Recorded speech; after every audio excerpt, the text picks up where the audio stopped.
नमस्कार प्यारे दोस्त, मैं राहुल पालीवाल आप सभी का स्वागत करता हूं आपके अपने परिवार रोजगार with अंकित में। उम्मीद है आप सभी स्वस्थ मस्त और बहुत ही अच्छे होंगे। आज एक महत्वपूर्ण बात आपसे करना चाहूंगा, उसके बाद हम पढ़ना शुरू करेंगे। अगर खाना नहीं खाया है तो खा के आ जाना, ठीक है। चाय पीने की इच्छा है तो पी करके आ जाना, क्योंकि अगर ये क्लास शुरू होगी तो कम से कम आज 2 घंटे चलने वाली है। क्योंकि मैंने भी खाना नहीं खाया है, मैं भी आपके साथ चाय की चुस्कियां लेकर के खड़ा हूं, ठीक है। तो खाना हम दोनों इस क्लास के बाद खाएंगे, और अगर आपका टिफिन वगैरह या आपका खाना अगर आ जाता है तो आप साथ में भी खा सकते हैं। तो चलिए, आज 2 घंटे के आसपास मैं आपसे क्लास लूंगा। जैसे मैंने आपसे कहा था, कल आपकी क्लास कल भी होगी, है ना। कल वैसे हर बार मॉक होता है, लेकिन कल भी आपकी क्लास होगी, क्योंकि मुझे आपको इस सैटरडे संडे तक ये क्लास को कंप्लीट करना है। और अब आपके मेरे पास बस 2 टॉपिक बच रहे हैं जो कल की क्लास में हो जाएंगे। एक ऑर्गेनिक केमिस्ट्री वाला पार्ट बच रहा है और एक केमिकल रिएक्शन बच रहा है, तो वो दोनों अब हम कल करेंगे। आज हम मेटल नॉन मेटल को पूरी तरह से पढ़ने के लिए तैयार है। क्या अब सब तैयार हो? जल्दी से मुझे ये बता दो। चलिए बताइए। अगर आपको ऐसा लगता है नहीं सर हम 2 घंटे नहीं ले पाएंगे, 1 घंटा ले पाएंगे, आप रिकॉर्डेड देख लेना, ठीक है। आपके पास ऑप्शन है। मैं कोई डेली आपको 2 घंटे नहीं पढ़ा रहा हूं, मैं सिर्फ 2 दिन पढ़ा रहा हूं, और 2 दिन तो आप पढ़ सकते हैं, इतने केपेबल तो आप हैं, ठीक है। चलिए, तो वॉइस तो बढ़ जाएगा अब, आपका कोई दिक्कत नहीं है, वॉइस में किसी प्रकार की कोई समस्या नहीं आ रही है। चलो बहुत अच्छे प्यारे दोस्त, हम पढ़ रहे थे डी ब्लॉक के बारे में। देखो, डी ब्लॉक अगर पीरियोडिक टेबल को गौर से देखा जाए, तो अगर हम पीरियोडिक टेबल को देखें तो इस साइड में हमारी जो ब्लॉक्स दिए होते हैं पीरियोडिक टेबल में, ठीक है, वो एस ब्लॉक होता है। यहां पर जो दिया होता है वो पी होता है, और ये बीच वाला जो ब्लॉक होता है ये डी ब्लॉक होता है। मतलब कह सकते हैं इसे बीच में रखा जाता है। इन तत्वों को संक्रमण तत्व कहते हैं। संक्रमण का मतलब क्या होता है भैया जी? संक्रमण को इंग्लिश में तो ट्रांजिशनल मेटल कहा जाता है। संक्रमण इसलिए कहते हैं क्योंकि इनकी 2 बाहरी कक्षाएं जो होती है वो खाली होती है। कितनी कक्षाएं? 2 बाहरी कक्षाएं खाली होती है इनकी। और जब इनकी 2 बाहरी कक्षाएं खाली होती हैं तो दोस्त याद रखिएगा, ये अपने आप के स्थायित्व को पूरा करने के लिए, है ना, क्या करते हैं, दूसरों के साथ इजीली रिएक्ट कर जाते हैं। तो इसलिए इन्हें संक्रमण तत्व कहता है ना। डी ब्लॉक, ये प्रश्न एग्जाम में बहुत पूछा जाता है कि किस ब्लॉक के तत्वों को संक्रमण तत्व कहा जाता है।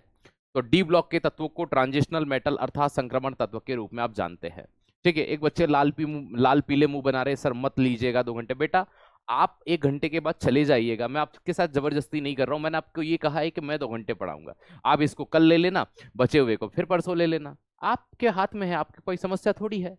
आइए, डी ब्लॉक के तत्वों के संयोजी इलेक्ट्रॉन व कक्षक, है ना, याद रखिएगा, है ना, इलेक्ट्रॉन डी कक्षक में प्रवेश करता है। वह नहीं होगा, डी होगा ये। तो ये कहां पर इंटर करता है? ये डी कक्षक में प्रवेश करता है, डी में इंटर करता है, ठीक है। तो डी कक्षक के अंदर डी ऑर्बिट में प्रवेश करता है ना। डी कक्षक में प्रवेश करते हैं तो याद रखिएगा, संयोजी इलेक्ट्रॉन डी कक्षक में प्रवेश करते हैं, डी ऑर्बिट के अंदर, याद रखिएगा, इंटर करते हैं। इस कारण से इन्हें हम क्या कहते हैं? डी ब्लॉक का तत्व कहते हैं। क्या कहते हैं? है ना, याद रखिएगा, enter the D orbital. Okay, ठीक है। तो ये डी ऑर्बिटल कहलाते हैं, क्योंकि ये, भाई दोस्त याद रखिएगा, एंटर डी ऑर्बिटल, तो ये डी ऑर्बिटल के अंदर प्रवेश करते हैं। जैसे एस पी डी एफ होते हैं, तो प्यारी दोस्त याद रखिएगा, है ना, मजा आएगा बिल्कुल। आज की क्लास में मजा ना आए तो बता देना। आज अगर आपकी केमिस्ट्री में अगर कभी सबसे ज्यादा प्रश्न अगर किसी क्लास से आएंगे एग्जाम के अंदर, तो वो ये क्लास होने वाली है। कि सर क्या बात कर रहे हो? बिल्कुल, इसी क्लास से आपके सबसे ज्यादा नंबर ऑफ क्वेश्चन आपको देखने को मिलेंगे। इन तत्वों के आयन प्राय रंगीन होते हैं, इसीलिए इन्हें संक्रमण तत्व कहते हैं, क्योंकि जब ये दूसरे के साथ क्रिया करते हैं, जुड़ते हैं, तो ये रंगीन आयन बनाते हैं। क्या बनाते हैं? रंगीन आयन बनाते हैं। दोस्त याद रखिएगा, ये कलर्ड आयन बनाते हैं, रंगीन आयन बनाते हैं। ये अपनी परिवर्ती संयोजकता रखते हैं, क्योंकि इन्हें अपने, देखो हर व्यक्ति बदलता है। वो कहते हैं ना, तुम बदल गए हो मौसम की तरह, तुम ऐसे न तो थे, तुम ऐसे न थे, है ना, जब मुझसे मिले थे, अब तुम बदल गए हो मौसम। ये लाइनें अक्सर हम सुनते हैं कि तुम बदल गए हो। हर कोई अपने आप के स्थायित्व को चाहता है ना, वो हर कोई अपने आप को स्टेबल करना चाहता है। अगर तुम उसकी लाइफ को स्टेबल नहीं कर पाओगे तो सामने वाला बदल जाएगा। ऐसा तत्व भी करते हैं। इन तत्वों के आयन रंगीन होते हैं, ये परिवर्ती संयोजकता रखते हैं। अगर यहां पर इनके साथ में बॉन्डिंग नहीं बनाएगा, ये दूसरे के साथ में बॉन्ड बना लेते हैं। ये अनुचुंबकीय होते हैं, पैरामैग्नेटिक होते हैं। मतलब कुछ ऐसे होते हैं जो इजीली तो चुंबक के साथ बिहेव कर जाएंगे, कुछ नहीं भी करते हैं, तो ये पैरामैग्नेटिक हम इन्हें बोलते हैं, अनुचुंबकीय बोलते हैं। प्यारे दोस्त, इस ब्लॉक के तत्व आवर्त सारणी में वर्ग 3 से 12 तक होते हैं। अगर हम पीरियोडिक टेबल को गौर से देखें तो देखो, पहले और दूसरे ग्रुप को मैंने कल आपको क्या पढ़ाया था, है ना, ग्रुप 1 और ग्रुप 2, क्षारीय धातु और क्षारीय मृदा धातु। 13 को बोरोन पढ़ा था, याद आया? 13 को बोरोन पढ़ा था, कार्बन पढ़ा था, ऑक्सीजन पढ़ा था, नाइट्रोजन पढ़ा था, हेलोजन पढ़ा था और जीरो ग्रुप। तो ये हमने 13 से 18 तक के पढ़ लिए थे। तो बचे हुए 13 से 12 तक के सारे किस में आते हैं? वो डी ब्लॉक में आते हैं। किस में आते हैं? डी ब्लॉक में। ये जो 3 वाला ग्रुप है ये एफ ब्लॉक में भी आएगा, है ना, ये एफ ब्लॉक के अंदर भी आता है दोस्त, याद रखिएगा। Very good. ओके, इस ब्लॉक के तत्वों को सबसे बाह्यतम कक्षक अधूरे होते हैं। यही चीज मैं आपको बता रहा था कि इस ब्लॉक के जो एलिमेंट होते हैं इसके 2 ऑर्बिट जो आउटर होते हैं वो क्या होते हैं? अधूरे होते हैं। अब जैसे कि हम देखते हैं जिंक हो गया, कैडमियम हो गया, मरकरी हो गया, इस ब्लॉक के तत्व हैं, है ना, ये इसी ब्लॉक के तत्व हैं। यहां पर स्टार प्रश्न बन गया आपके कि डी ब्लॉक के तत्व संक्रमण तत्व होते हैं, लेकिन वे कौन से तत्व हैं? वे कौन से तत्व हैं जो ट्रांजिशनल मेटल की तरह बिहेवियर नहीं करते? तो दोस्त यहां पर आपका आंसर क्या बनेगा? याद रखिएगा, यहां पर आंसर बनेगा जिंक, कैडमियम और मरकरी। जिंक, कैडमियम और जो मरकरी होता है वो इसके तरह बिहेवियर यहां पर नहीं करते। चलिए, आज बेच लिया है, आपको शुरू से पढ़ना चाहिए।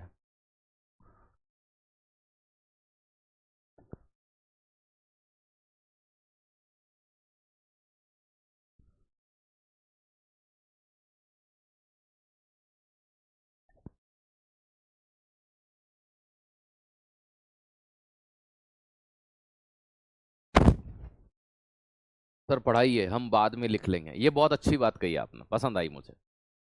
हम पहला दिन है हमारा, आज बेच लिए। अब शुरुआत से पढ़िएगा।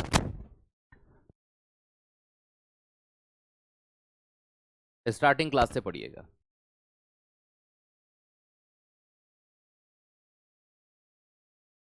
Very good.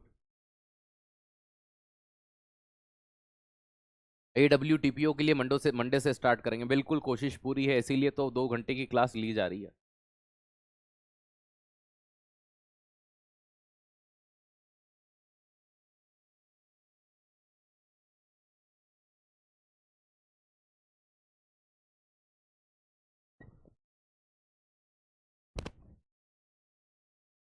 आज का खाना आपके नाम, बिल्कुल, मैंने भी नहीं खाया है खाना, हम साथ में खाएंगे, है ना दोस्त। चाय मुझे भी दे दो, आप सामने होते तो बिल्कुल पिलाते।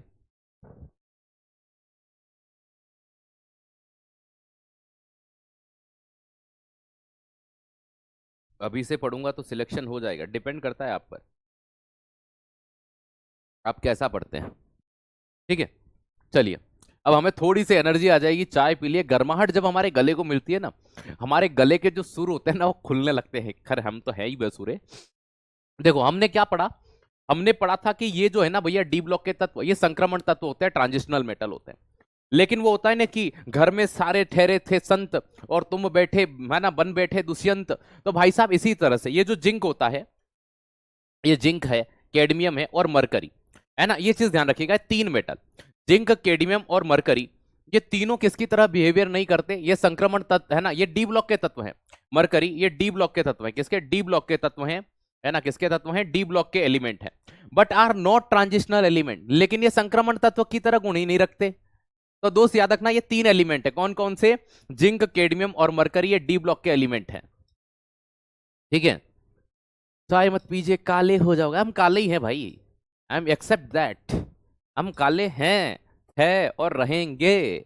हमारे जीवन में देखो दोस्त, ये दुनिया का समय जो चल रहा है ना, ये बढ़िया चल रहा है। क्या करना है तुम्हें गोरा बन के, मुझे बताओ। तुम कितने भी सुंदर रहो, ठीक है, तुम कितने भी सुंदर रहो, दोस्त याद रखिएगा, अगर वो वफादार ना मिली ना तो हाल राजा भैया जैसा ही होगा भाई।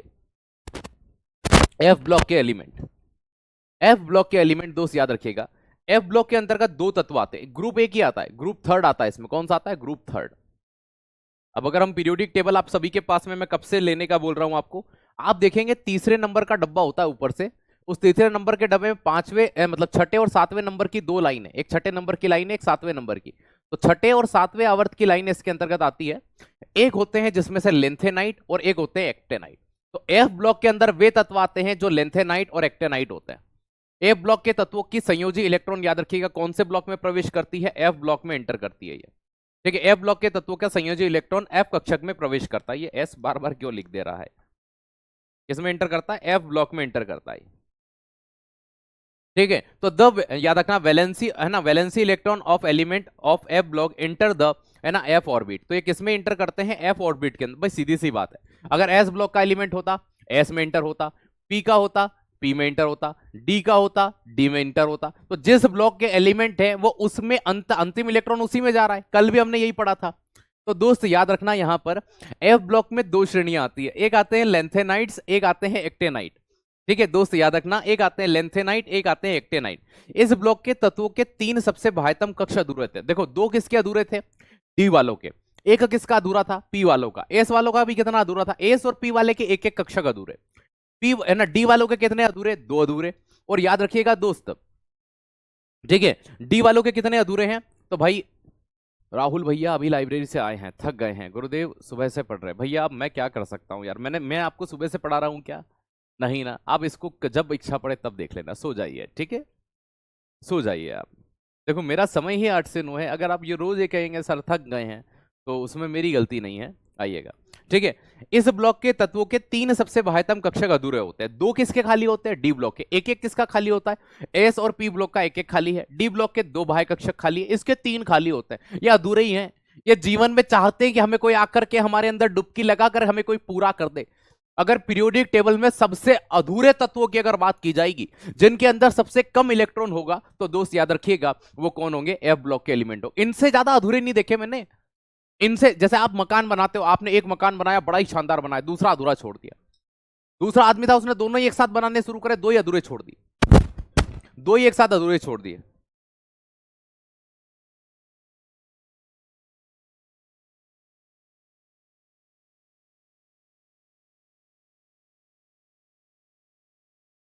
ठीक है, दोनों ही अधूरे छोड़ दिए। दोस्त याद रखिएगा, इस ब्लॉक के तत्व तीन सबसे बाह्यतम कक्षक जो होते हैं वो अधूरे होते हैं।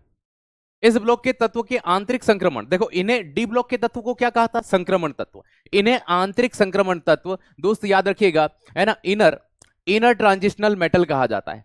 ठीक है, या एलिमेंट कहा जाता है। तो इन्हें मेटल, क्योंकि सारी धातुएं ही है, तो इन्हें क्या कहते हैं? इनर ट्रांजिशनल एलिमेंट के तौर पे जाना जाता है। देखो अगर आपसे प्रश्न ये पूछे कि संक्रमण तत्व कौन से ब्लॉक के होंगे, तो दोस्त आपका डी ब्लॉक ट्रांजिशनल मेटल का होता है, संक्रमण तत्व का होता है। लेकिन लेकिन एफ ब्लॉक क्या होता है? आंतरिक संक्रमण, मतलब और ज्यादा अंदर वाले, मतलब ये अधूरे हैं। वो तो भैया दो के खाली थे, किसी से भी क्रिया करने के लिए जा रहे थे। रंगीन योगी ये भी बनाएंगे, रंगीन योगी, है ना, ये भी रंगीन ही बनाएंगे, क्योंकि जो अधूरे होते हैं वो रंगीन ही तो होते हैं। भाई सीधी सी बात, इन तत्वों के अधिकांश आयन रंगीन होते हैं। देखो ये यहां पर आ गया, डी ब्लॉक के भी कैसे थे? रंगीन थे। इनके भी कैसे हैं? रंगीन है। तो दोस्त यहां पर ये चीज ध्यान रखिएगा।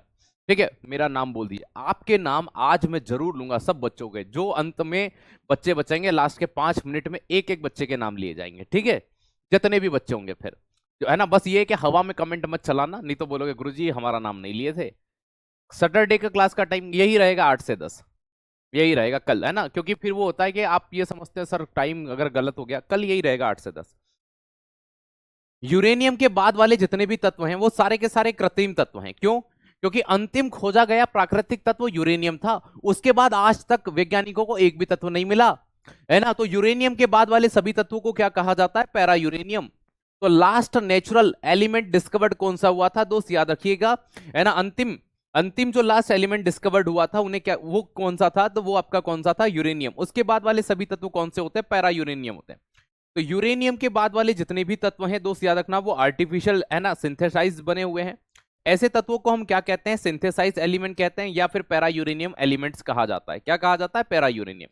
तो दोनों तौर पर आप इन्हें काउंट करते हैं, आपको जो वर्ड यूज करना है कर लेना। ट्रांजिशनल और सिंथेटिक एलिमेंट भी कहते हैं, इन्हें हम पैरा यूरेनियम भी कहते हैं, या मानव निर्मित तत्व भी कहते हैं। एक थ्योरी चली थी बहुत पहले कि तत्वों को बनाया नहीं जा सकता। ये क्या है भैया, है ना, विज्ञान, एक देखो विज्ञान की एक सबसे अच्छी बात बताऊं मैं क्या है, कि विज्ञान परिवर्तनशील है, ये परिवर्तन को मानता है। पहले लोग आए कि तत्व को बनाया नहीं जा सकता था, तो प्रकृति प्रदत्त होते हैं, इंसानों ने बना दिए। भाई साहब 94 एलिमेंट प्रकृति प्रदत्त है, 24 इंसानों ने बनाए हैं। कितने? 24 इंसानों ने बनाए हैं। तो भैया ये क्या हुआ? इंसानों के द्वारा बनाए गए। चलिए बेटा सबके नाम ले लूंगा, बस तुम डिसाइड करो कि क्या भाव बेचोगे। ये सभी तत्व रेडियो एक्टिव होते हैं। सर ये रेडियो एक्टिव क्या होते हैं? रेडियो एक्टिव वे एलिमेंट होते हैं जो अधूरे होते हैं। अधूरे होते हैं तो अपने अंदर से अल्फा, बीटा, गामा, डेल्टा, पता नहीं क्या ही निकालते रहते हैं। तो ऐसे तत्वों को हम क्या कहते हैं? याद रखिएगा, रेडियो एक्टिव कहते हैं। रेडियो एक्टिव एलिमेंट जितने भी, याद रखना, एटॉमिक नंबर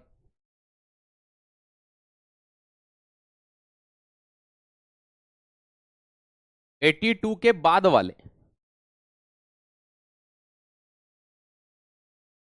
सभी तत्व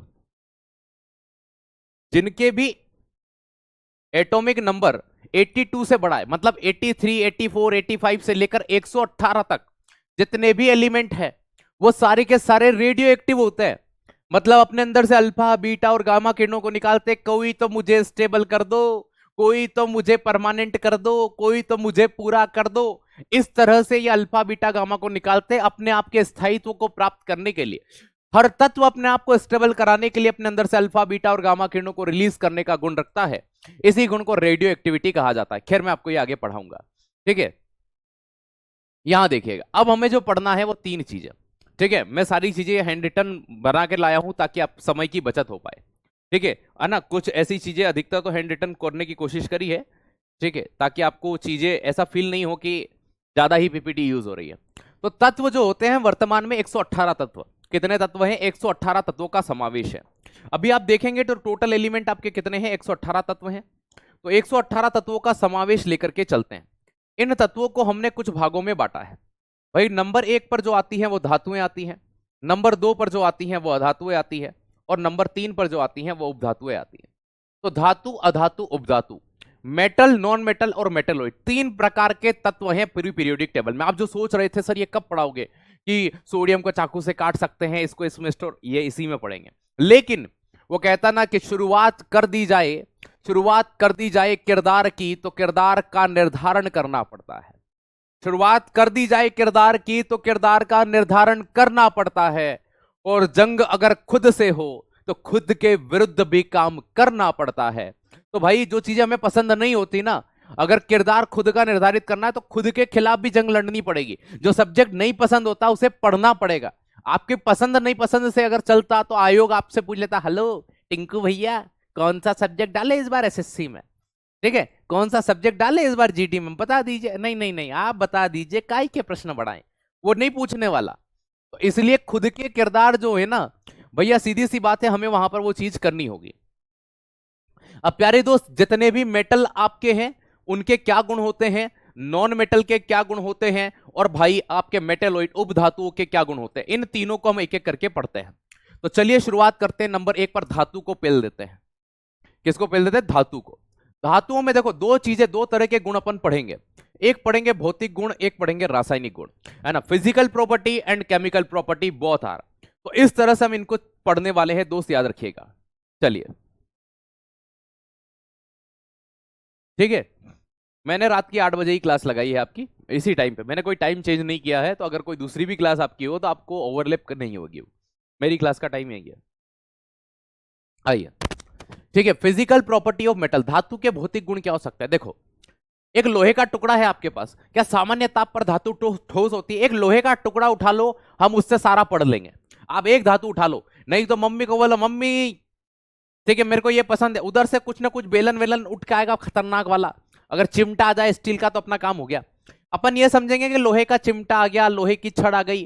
तो दोस्त याद रखिएगा, एक लोहे का टुकड़ा ठोस होता है कि नहीं? लोहा धातु है कि नहीं? तो भैया पहला गुण ये होता है कि धातुएं ठोस होती है।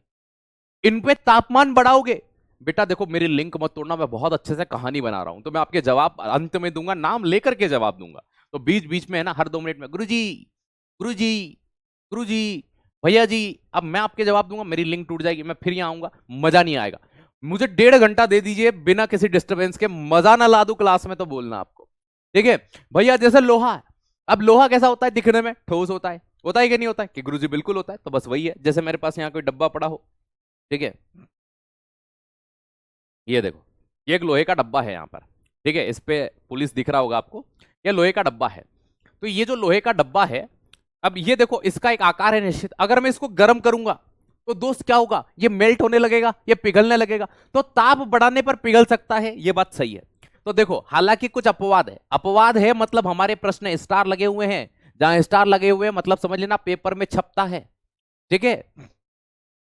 अब दोस्त यहां पर देखो, पारा या मरकरी या हाइड्रोक्यूरम Hg को बोलते हैं एकमात्र द्रव धातु, सब लोहा ठोस अवस्था में बैठा है, हम नहीं मानेंगे, हम तो लिक्विड ही रहेंगे।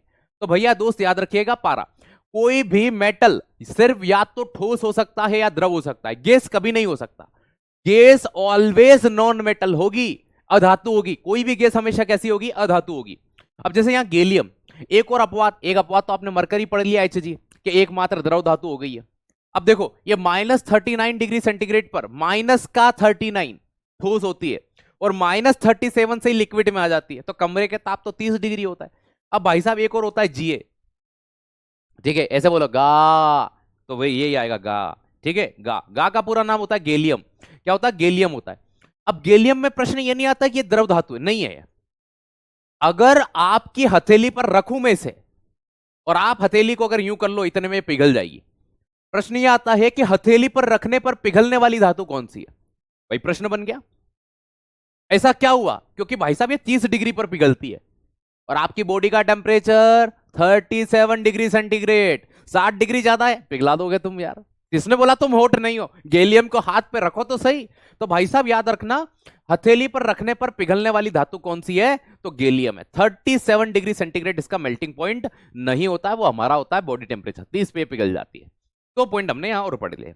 अब आओ अगला, एक और मेटल होता है, अपवाद ही चल रहे हैं अभी, है ना। हमने कहा ना धातु ठोस होती है, क्या प्रश्न नहीं बनता एग्जाम में, मैं कह रहा हूं सबसे ज्यादा इस 2 घंटे की क्लास से प्रश्न बनेंगे आपके पेपर के अंदर अगर बने तो। और जितने डाउट है वो सारे क्लियर ना हो एक के बाद, क्योंकि एक अगर कैरेक्टर पढ़ा रहा हूं तो उसके एक्सेप्शन जितने बन सकते हैं सारे साथ के साथ पढ़ाऊंगा। अब जैसे हमने पढ़ा कि धातु ठोस होती है, तो मैंने बता दिया कि मरकरी अपवाद है, वो द्रव होती है, हथेली पर रखने वाली पिघली।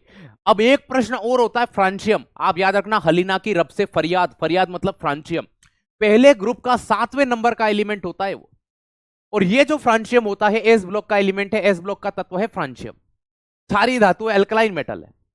अगर प्रश्न ये बनता है कि एकमात्र रेडियो एक्टिव नॉन मेटल, एकमात्र रेडियो एक्टिव नॉन मेटल, याद रखिएगा, one and only radio active liquid metal, एकमात्र रेडियो सक्रिय द्रव धातु, क्यों, क्योंकि ये भी जैसे ही 35-40 पे जाती है ना, 35 डिग्री के आसपास ये भी द्रव में बदल जाती है। मतलब रूम टेम्परेचर के आसपास में एक तो गैलियम था, हथेली पे रखने पिघल गया, उससे थोड़ा सा ज्यादा टेम्परेचर बढ़ने पर फ्रांशियम भी द्रव में बदल जाता है। तो फ्रांशियम का ये स्टार लगा हुआ है, वापस से स्टार मत छोड़ना, है ना, स्पेशल बहुत मेहनत के साथ आए हैं ये कंटेंट आपका। तो दोस्त याद रखिएगा, one and only radio active liquid metal, ये एक बेटा सब लिखा हुआ है इंग्लिश में, कोई एक आध नाम नहीं लिखा हो तो वो समझ लेना, वो हिंदी और इंग्लिश दोनों में सेम होता है। हर वर्ड की इंग्लिश लिखी हुई है, अगर किसी की न मिले, किसी का हिंदी लिखा हुआ नहीं हो तो समझ जाना कि इंग्लिश में वही बोलते हैं, और इंग्लिश लिखा हुआ नहीं हो तो समझ जाना कि उसे हिंदी और इंग्लिश में दोनों में वही बोला जाता है। बाकी हर वर्ड की इंग्लिश आपको मिल जाएगी। ओके, धातु में धात्विक चमक होती है, सर कैसे, जैसे मैं ना, ये हमारी श्रीमती जी ने पहना रखी है, देखो इसमें चमक है, ठीक है भाई, चमक रहा है, सोना है, चमकेगा, ऑब्वियसली बात है, चांदी चमकती है, लोहा चमकता है, हर धातु की अपनी चमक होती है। स्टील का बर्तन चमकता है, एल्यूमिनियम का बर्तन चमकता है। बात समझ में आ रही है कि नहीं आ रही है।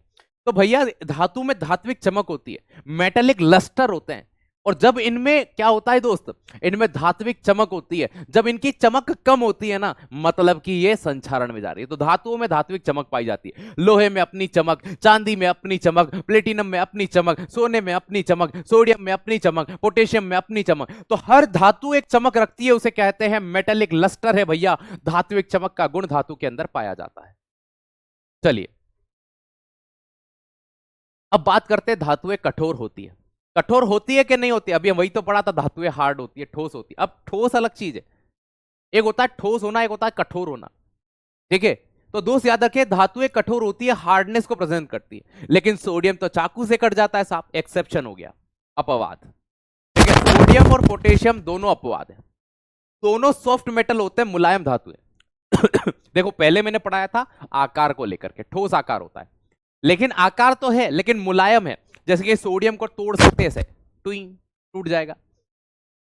तो याद रखना, सोडियम का नाम नेट्रियम या सोडियम, मुलायम धातु होती है, सॉफ्ट मेटल होता है, आप इसे कट बाय नाइफ, चाकू से काट सकते हैं सोडियम को यार, इतनी मुलायम होती है, ठीक है, ठीक है। ये चीज ध्यान रखना। के का मतलब होता है केलियम या पोटेशियम। बेटा मेरे यहाँ खाना आज कुछ नहीं बना है, ठीक है, क्योंकि मैं अकेला हूं आज, ठीक है, आपकी क्लास छोड़ने के बाद मैं देखूंगा कुछ बना सकता हूं तो बनाऊंगा, नहीं तो फिर ठीक है बाहर चले जाएंगे कुछ खाने।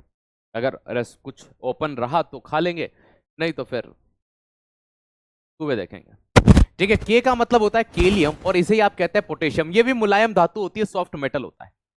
क्या होता है? ठीक है दोस्त याद रखिएगा, मुलायम धातु है, सॉफ्ट मेटल होता है। तो केलियम कहा जाता है। ये दो ऐसी धातुएं ठोस होती है, सोना ठोस है। लोहे को यूं तोड़ सकते हो क्या? चाकू से काट सकते हो क्या? नहीं। सोडियम कटेगा, सोडियम मुलायम होता है, तुम ऐसे हवा में यूं करके तोड़ सकते हो, ऐसे करके खींच के तोड़ सकते हो, धातु है लेकिन टूट जाता है। ये हो गया एक्सेप्शन। अपवाद जहां जहां पर, स्टार जहां जहां पर लगे हों दोस्त याद रख लेना, वो आपकी एग्जाम में छपने वाले प्रश्नों में से एक बनते हैं। चलो नेक्स्ट। फिर आता है मेलेबिलिटी। सर मेलेबिलिटी क्या होता है? देखो मैं आपको समझाता हूं। काजू कतली खाई है? कोई मिठाइयों के ऊपर देखा होगा चांदी का वर्क लगा हुआ था। तो सर क्या बात कर रहे हो, गजब, सोने का वर्क लगा हुआ रहता है क्या? हाँ सर। तो वो चांदी का और सोने का वर्क ओरिजिनल सोना होता है क्या? सर बिल्कुल होता है। ओरिजिनल चांदी होती है? हाँ होता है। इतना पीटा गया, इतना पीटा गया कि जितना पीटा जा सकता था उनको पीट पीट कर भैया इतना, इसे ही कहते हैं पतली पतली शीट बना देना, चादर बना देना। तो आघातवर्ध या मेलेबिलिटी का मतलब होता है शीट बनना या चादर बनना। अगर चादर या पतली शीट बन रही है मतलब समझ जाना कि उनकी मेलेबिलिटी या आघातवर्धनीयता का गुण उनमें भर भर के पड़ा है। ये सभी धातु में होता है ना, सभी धातुओं में होता है, फाउंड इन ऑल मेटल। ठीक है, फाउंड इन ऑल मेटल। हालांकि ये लाइन तो एग्जाम में कभी आती नहीं है। प्रश्न एग्जाम में क्या आता है? सबसे ज्यादा किसके अंदर होता है? दो से स्टार लगा लेना। अगर मैं आपको यहां स्टार लगाकर दे रहा हूं मतलब समझ जाना पेपर में छपता है। सबसे ज्यादा मेलेबिलिटी की प्रॉपर्टीज किसमें होती है? सर्वाधिक आघात वर्धनीयता का गुण किसमें पाया जाता है दोस्त याद रखिएगा? वो सोने में होता है, ओरियम में, है ना। और इसी तरह से एक गुण होता है डक्टिलिटी, है ना। शक्ति कपूर याद आता है ना, शक्ति कपूर का एक बड़ा फेमस डायलॉग ढक्की टिक्की, बस वही याद रखना, डक्टिलिटी। ठीक है, तुम शक्ति कपूर नहीं हो, तुम स्टूडेंट हो, तुम क्या बोलोगे? डक्टिलिटी। वो क्या बोलता? ढक्की टिक्की। तो भैया तन्यता, तन्यता मतलब खींच करके पतले तार बना सकते हो, तार बिजली से पतले हमारे पिया। तो इतने पतले तार होते हैं बिजली से पतले, किसके हो सकते हैं? पिया के नहीं होते, सोने के होते हैं। किसके होते हैं? सोने के। तो सबसे ज्यादा पतले तार या वायर जिसके बन जाए वो गुण तन्यता कहलाता है, डक्टिलिटी कहलाता है। कितने पतले तार होते हैं दोस्त याद रखिएगा। भाभी जी बना के नहीं, भाभी जी है नहीं आपकी, मैंने कहा ना मैं अकेला हूं, शायद कनपुरिया में हड़ताल है तुम्हारे। आओ इधर। एयू का मतलब ओरियम या गोल्ड। तो ऐसा माना जाता है कि 1 ग्राम गोल्ड से लगभग 2 से 3 किलोमीटर लंबा वायर बन सकता है। कितना? 2 से 3 किलोमीटर लंबा पतला वायर बन सकता 1 ग्राम गोल्ड से। इससे ज्यादा गुण किसी मेटल में नहीं होता। तो पतले तार बनाने का गुण सबसे ज्यादा, सबसे पतले तार। तो याद रखना ये गाना, तार बिजली से पतले हमारे पिया, ये तन्यता कहलाती है, डक्टिलिटी कहलाती है। और बिजली से भी पतले अगर तार हो जाएं और सबसे पतले और सबसे लंबा वायर अगर बन जाए, समझ जाना कि वो और कोई नहीं होगा, वो गोल्ड होगा। ये भी एग्जाम में सीधा छपता है। ये दोनों दोनों का गुण, जब आघात वर्धनीयता और तन्यता दोनों ही गुण किस में होते हैं? सोने में होते हैं। अगला भाई, अगले पे आते हैं यहां से, फिर अगले पे बढ़ते हैं। धातु विद्युत की सुचालक होती है। सर क्या होता है? देखो, एक लोहे की छड़ लेना, उस पर करंट लगाना, ऐसे वाइब्रेट होते हम, तो हमको पता चलता है कि उधर से करंट आ रहा है इधर।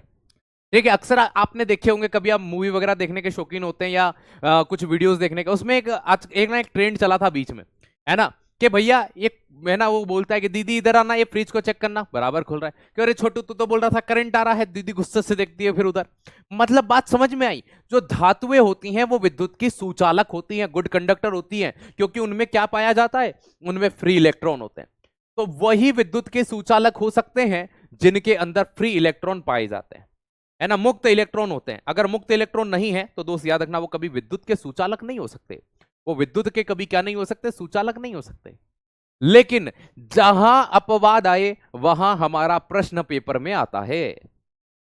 पीवी, जिसे हम क्या कहते हैं? लेड कहते हैं, प्लम्बम कहते हैं, सीसा कहते हैं, यह विद्युत का कुचालक है। लेकिन इसके बारे में याद रखिएगा, एक पॉइंट में एक्स्ट्रा लिखा देता हूं, क्योंकि ये जिस दिन पेपर में छपा, मान लेना कि 99% बच्चा गलत करेगा।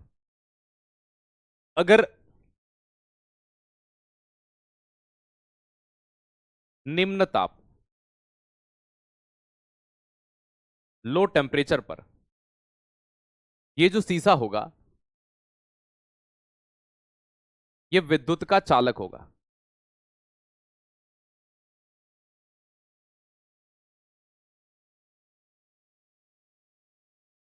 Conductor of electricity.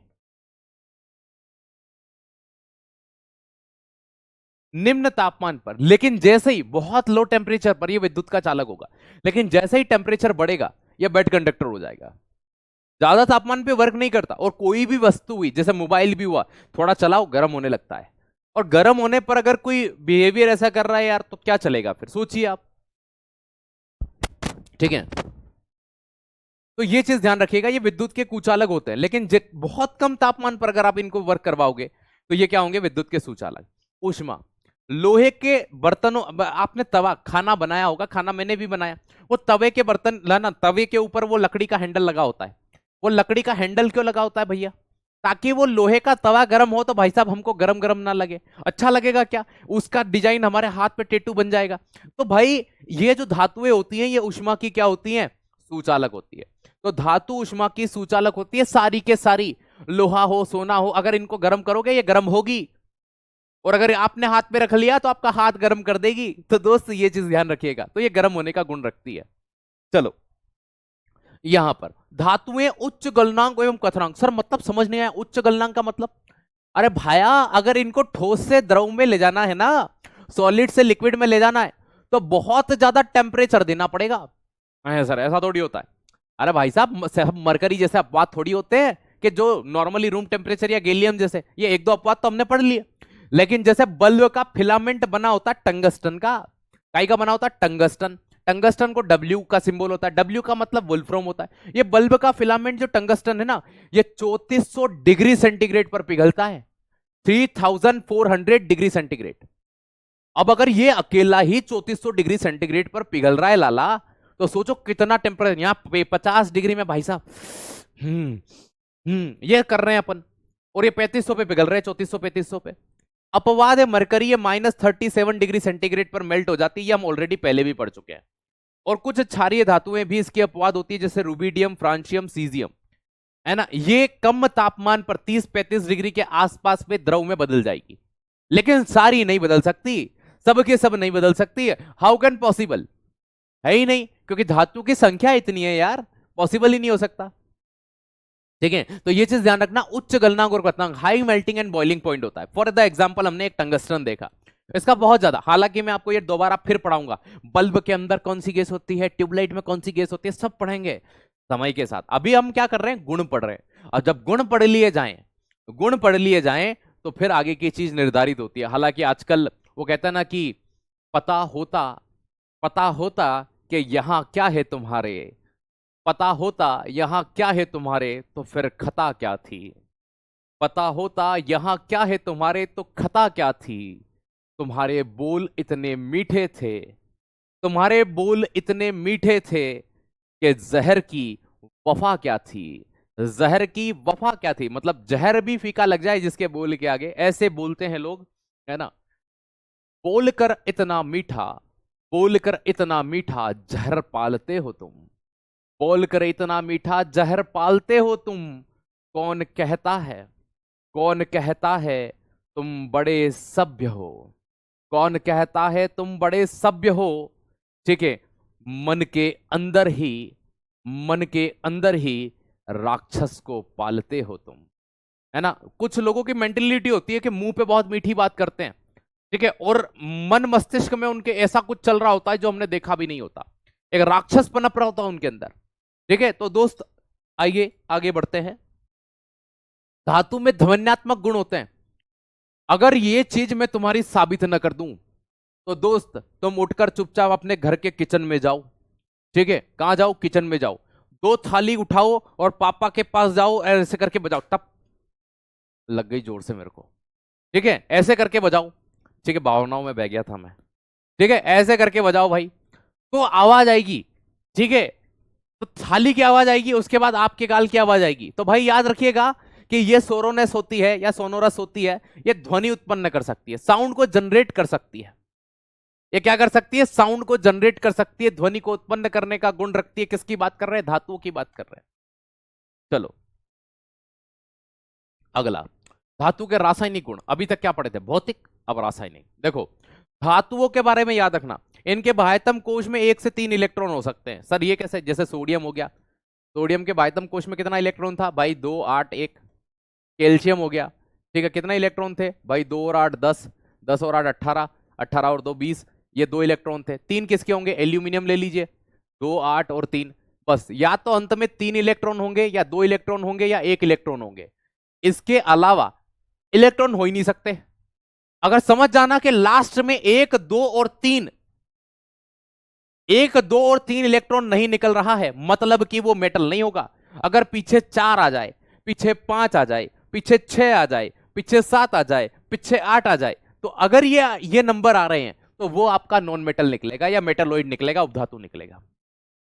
अष्टक अपूर्ण रहता है। देखो इनके अष्टक जो होते हैं, ऑर्बिट जो होता है अधूरा होता है। देखो 2 चीजें होती है जीवन में, ठीक है, 2 चीजें होती है जीवन में, है ना। आपने देखा होगा कि कुछ ऐसे लोग भी होते हैं जो पैसे देकर के दुल्हनियां लेके आते हैं। देखा होगा अपने गांव में होता है, पैसा देते हैं 2-1 लाख रुपए और शादी करते हैं कि नहीं?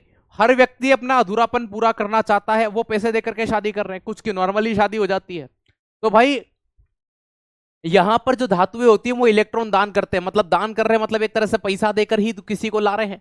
और पैसा कौन ले रहा है? नेगेटिव वाले पैसा ले रहे हैं साहब इनसे, ठीक है। तो ये उसी तरह का कॉम्बिनेशन है। तो ये अष्टक पूर्ण अपूर्ण रहता है, और पूरा करने के लिए इलेक्ट्रॉन क्या करते हैं? दान करते हैं। और अगर दान कर रहे हैं तो इनके ऊपर कौन सा चार्ज आता है? पॉजिटिव। तो यह इलेक्ट्रॉन त्याग कर धनायन बनाते हैं, दोस्त याद रखिएगा, इनके ऊपर पॉजिटिव चार्ज होता है। For the example Na plus, है ना, पोटेशियम के ऊपर प्लस, कैल्शियम के ऊपर प्लस, Mg प्लस प्लस। इस तरह से ये चीजें हम देख पाते हैं।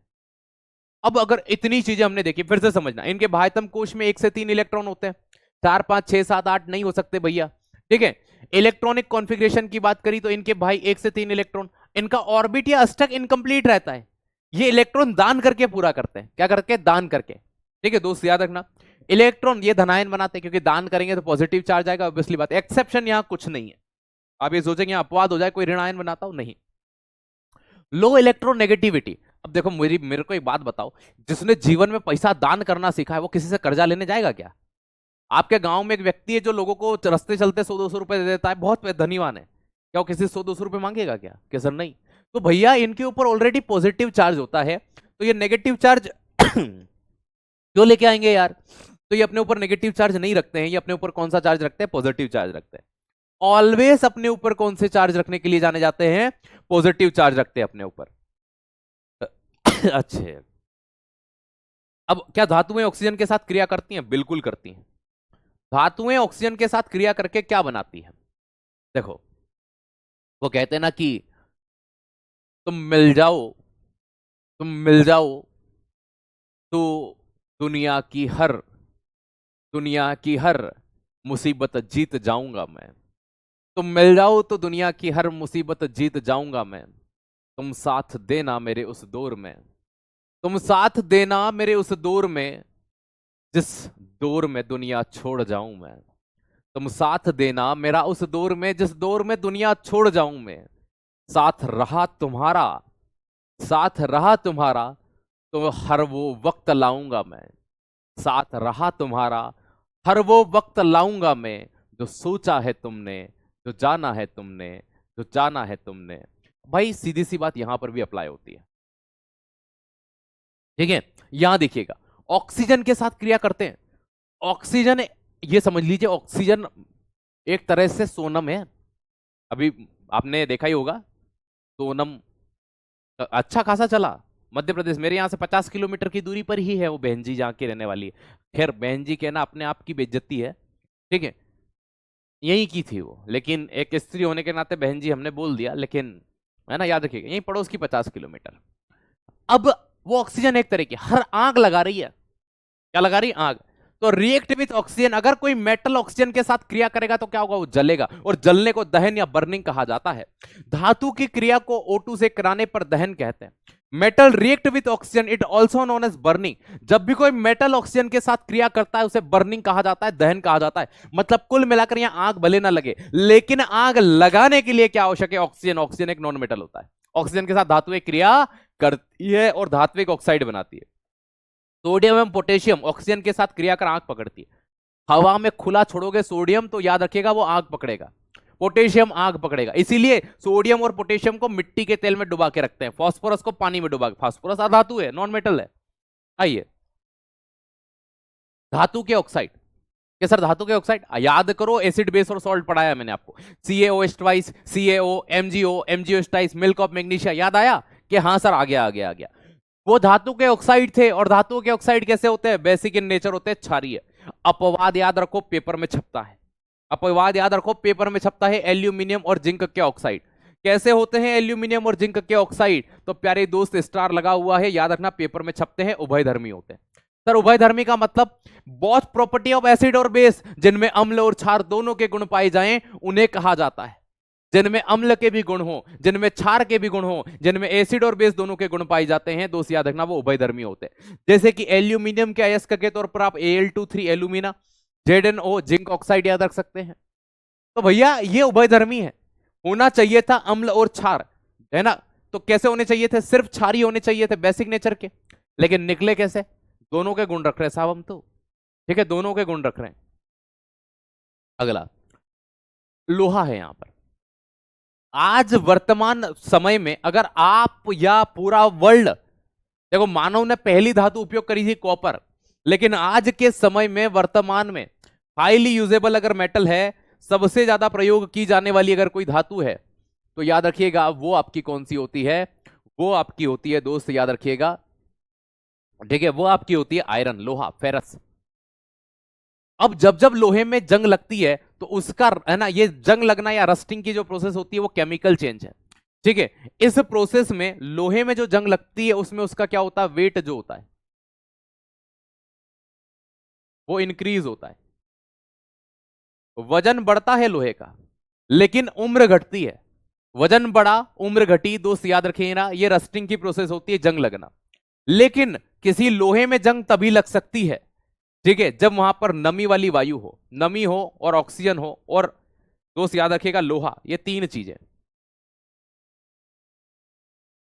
बिना नमी के, बिना ऑक्सीजन के कभी लोहे में जंग लग ही नहीं सकता, बिना नमी के, बिना ऑक्सीजन के। यहां पर देखो, शुष्क वायु ड्राई एयर में O2 से क्रिया नहीं करेगा वो। अगर आपकी हवा में पानी डाल दोगे जंग नहीं लगेगा, लेकिन हवा में नमी है और ऑक्सीजन है तो लोहा 100% जंग लगा लेगा अपने आप में। लेकिन आप ये सोचो कि गर्मियों के मौसम में लोहा जंग खाए, नहीं खाएगा वो। बरसात के मौसम में क्यों खाता है, क्योंकि हवा में नमी होती है। ठंड के मौसम में क्यों खाता है, क्योंकि हवा में नमी होती है। तो वो हवा की जो नमी, शुष्क वायु ड्राई एयर में O2 से रिएक्ट नहीं करता है, क्रिया ही नहीं करता।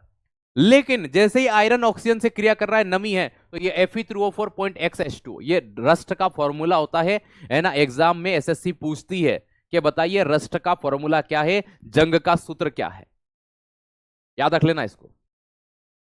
अगर आप इसे गर्म कर दोगे, 2Fe है ना प्लस 2O2 है ना, 3Fe होगा शायद, हाँ 3Fe है ना, 2O2 है ना, हीट या उष्मा, तो Fe3O4 बनता है। तो दोस्त याद रखना, मेनली तो आपका यही रिएक्शन याद रख लेना, यहीं से आपका काम हो जाएगा। ऑक्सीजन के साथ रिएक्ट करेगा तो ये फेरिक ऑक्साइड बनाता है, जो लाल रंग का होता है, मिट्टी का लाल रंग। लेकिन अगर नमी के साथ रिएक्ट करता है तो इसमें XH2 एक्स्ट्रा आ जाता है, और ये जो XH2 होता है यही उस जंग को प्रेरित करता है। तो सर यहां से प्रश्न क्या आता है, बस ये बता दो। पहला, लोहे में जंग लगना कौन सा परिवर्तन है, रासायनिक परिवर्तन। लोहे में जंग लगने के लिए क्या आवश्यक है, तो दोस्त याद रख लेना, तीन चीजें रिक्वायर्ड है, नमी, वायु और लोहा। नमी, वायु और लोहा, और एक फॉर्मूला याद रख लेना। अगला तांबा। क्या सर तांबे में जंग लगती है, मजा आ रहा है पढ़ने का, पहले तो ये बताओ मजा आ रहा है पढ़ने का। मैं तब तक थोड़ा सा पानी आवश्यक होता है क्योंकि गला सूख गया है। मजा आ रहा है पढ़ने का, कुछ हटके मिल रहा है आज पढ़ने को।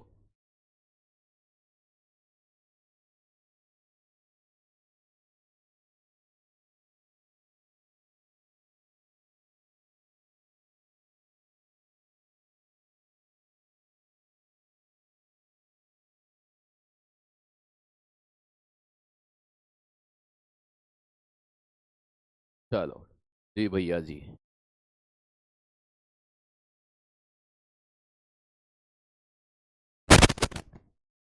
गजब, ये तुम्हारी एनर्जी हम में डबल एनर्जी फूक देती है भैया, है ना। आपकी जो एनर्जी है वो हमें डबल एनर्जी दे देती है। चलो करते हैं फिर गदर, आ जाओ। मानव द्वारा प्रयुक्त की गई पहली धातु कौन सी थी? First metal used by human being.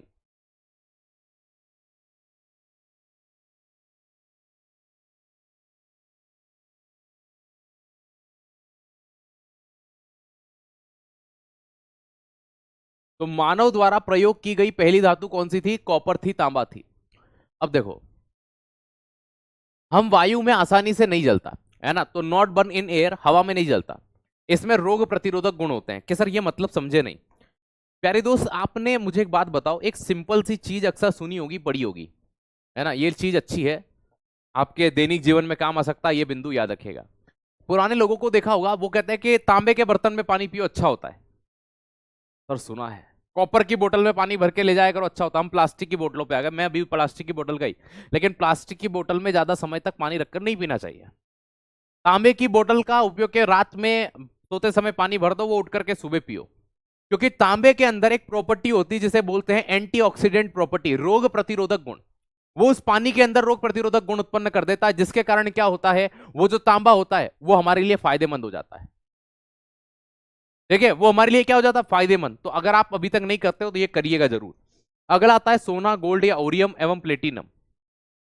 ये भी ऑक्सीजन के साथ किसी प्रकार से रिएक्ट नहीं करते। तो अभी हमने एक गुण पढ़ा था ऑक्सीजन के साथ क्रिया करना, तो ऑक्सीजन के साथ सोना, गोल्ड वगैरह क्रिया नहीं करता। तांबा वायु की उपस्थिति में इजीली रिएक्ट नहीं करता। फिर लोहे, हमने इसकी बात करी थी लोहे की, तो लोहा ऑक्सीजन के साथ रिएक्ट करता है और क्या बनाता है, फेरिक ऑक्साइड, जो लाल कलर का होता है। नमी अगर साथ में आ जाए तो जंग बनती है।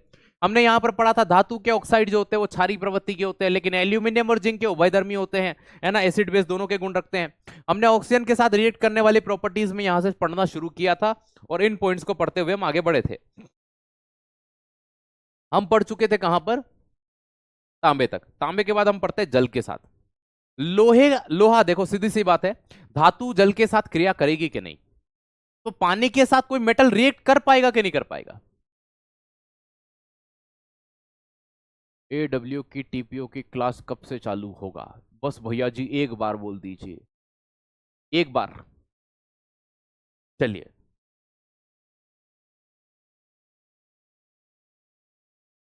धातु की जल के साथ क्रिया, मेटल रिएक्ट विद वाटर। देखो, सबसे पहले तो वो कर लो कि जो नहीं करते, नॉट रिएक्ट विद वाटर, ठीक है, जो नहीं करते उनको याद कर लो, है ना। भैया देखो, एक लेड नहीं करता, एक आपका चांदी नहीं करेगा, एक आपका सोना नहीं करेगा, कॉपर नहीं करेगा, ये पानी के साथ क्रिया कर ही नहीं सकते, ये पानी के साथ क्रिया नहीं करते। दोस्त याद रख लेना। अब आपसे कोई नींद में भी पूछे कि अब बताओ कौन करता है, बचे हुए सारे ही करते हैं, बचे हुए सारे ही करते हैं। अब दिक्कत ये है, कुछ ठंडे पानी से करेंगे, कुछ गर्म पानी से करेंगे, कुछ जलवाष्प से करेंगे। सर मतलब, अरे जैसे आपके घर में 4 तरह के लोग होते हैं, एक ठंडे पानी से नहाएगा, एक गर्म पानी से नहाएगा, एक छींटे दे लिया, बस मुंह धो लिया, 2 डीओ लगा लिया, हो गया साहब, ठीक है। तो भैया इस तरह के धातुएं जब पानी के साथ क्रिया करती है तो धातु के ऑक्साइड बनाती है और हाइड्रोजन गैस निकलती है। सर कैसे? ये देखो, ये सोडियम की क्रिया कराई हमने पानी के साथ 2H2O के साथ। अब सोडियम जैसे ही पानी पे डालते हो तो उछल उछल के जलता है, ये बनाता है NaOH, सोडियम हाइड्रोक्साइड, और हाइड्रोजन गैस रिलीज हो जाती है। तो जब भी पानी अगर किसी धातु के साथ रिएक्ट कर रहा है, मेटल के साथ रिएक्ट कर रहा है, दोस्त याद रख लेना, वहां पर क्या बनेगा, वहां पर धातु का ऑक्साइड बनेगा। धातु के ऑक्साइड बेसिक नेचर के होते हैं और हाइड्रोजन गैस रिलीज हो जाती है। मोस्ट फेवरेबल प्रश्न बनता है अगर बनेगा तो, कि metal react with water and formed, जब धातु पानी के साथ क्रिया करेगी तो वो क्या बनाती है, हाइड्रोजन गैस बनाएगी। और दोस्त याद रख लेना, सबसे मेन चीज, वो धातु का ऑक्साइड बनाएगी। Next, magnesium, most repeated, SSC का कोई भी पेपर उठा के देख लेना, अगर ये प्रश्न नहीं आया हो, कौन सी line, do not react with normal and cold water. Magnesium react नहीं करता, या सामान्य एवं ठंडे पानी के साथ क्रिया नहीं करता। लेकिन अब नीचे देखना, एल्यूमिनियम, जस्ता और iron do not react with water, पानी से क्रिया नहीं कर रहे हैं, लेकिन but react with water vapour. भाई साहब, इनका अलग ही चल रहा है। हम गर्म पानी से नहीं नहाएगा, हम ठंडे पानी से नहीं नहाएगा, पानी की भाप से नहाएगा। अरे भाई साहब गजब। ये वाटर वेपर जो होती है ना, जलवाष्प, उससे रिएक्ट करते हैं। ये जो Al2O3 आप देखते हो ना, ये पानी से क्रिया करने पर नहीं बना, ये पानी की भाप जो होती है, जलवाष्प, वाटर वेपर, उससे क्रिया करने पर बना। ये ZNO जो बना, ये भाप से क्रिया करने पर बना। तो ये जलवाष्प, लोहा पानी से कहां क्रिया कर रहा था, हमने बोला था नमी जो होती है वायु में, वो एक क्या होती है, एक प्रकार की एयर होती है, जलवाष्प होती है। तो जलवाष्प से क्रिया करने पर इन्होंने क्या बनाया दोस्त, याद रखिएगा, एक प्रकार की नमी को बनाया, और नमी एक प्रकार की एयर थी आपकी। अगली चीज, धातु की अम्ल से क्रिया, ये मैं आपको ऑलरेडी पढ़ा चुका हूं। मेटल रिएक्ट विथ, आप एसिड बेस याद रखो, हमने वहां पर इस चीज को पढ़ा था। मेटल रिएक्ट विथ, याद रखिएगा, मेटल रिएक्ट विथ है ना acid and form hydrogen gas and salt. तो जब जब कोई मेटल किसके साथ रिएक्ट करेगा, एसिड के साथ, वो नमक के साथ में हाइड्रोजन गैस प्रोड्यूस करेगा।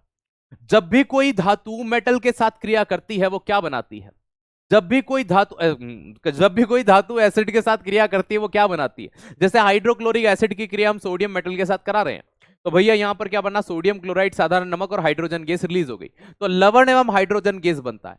यह प्रश्न आपसे कई बार पूछा जा सकता है। और वाटर के साथ रिएक्ट के बाद तो हाइड्रोजन बनता है, सही है बेटा।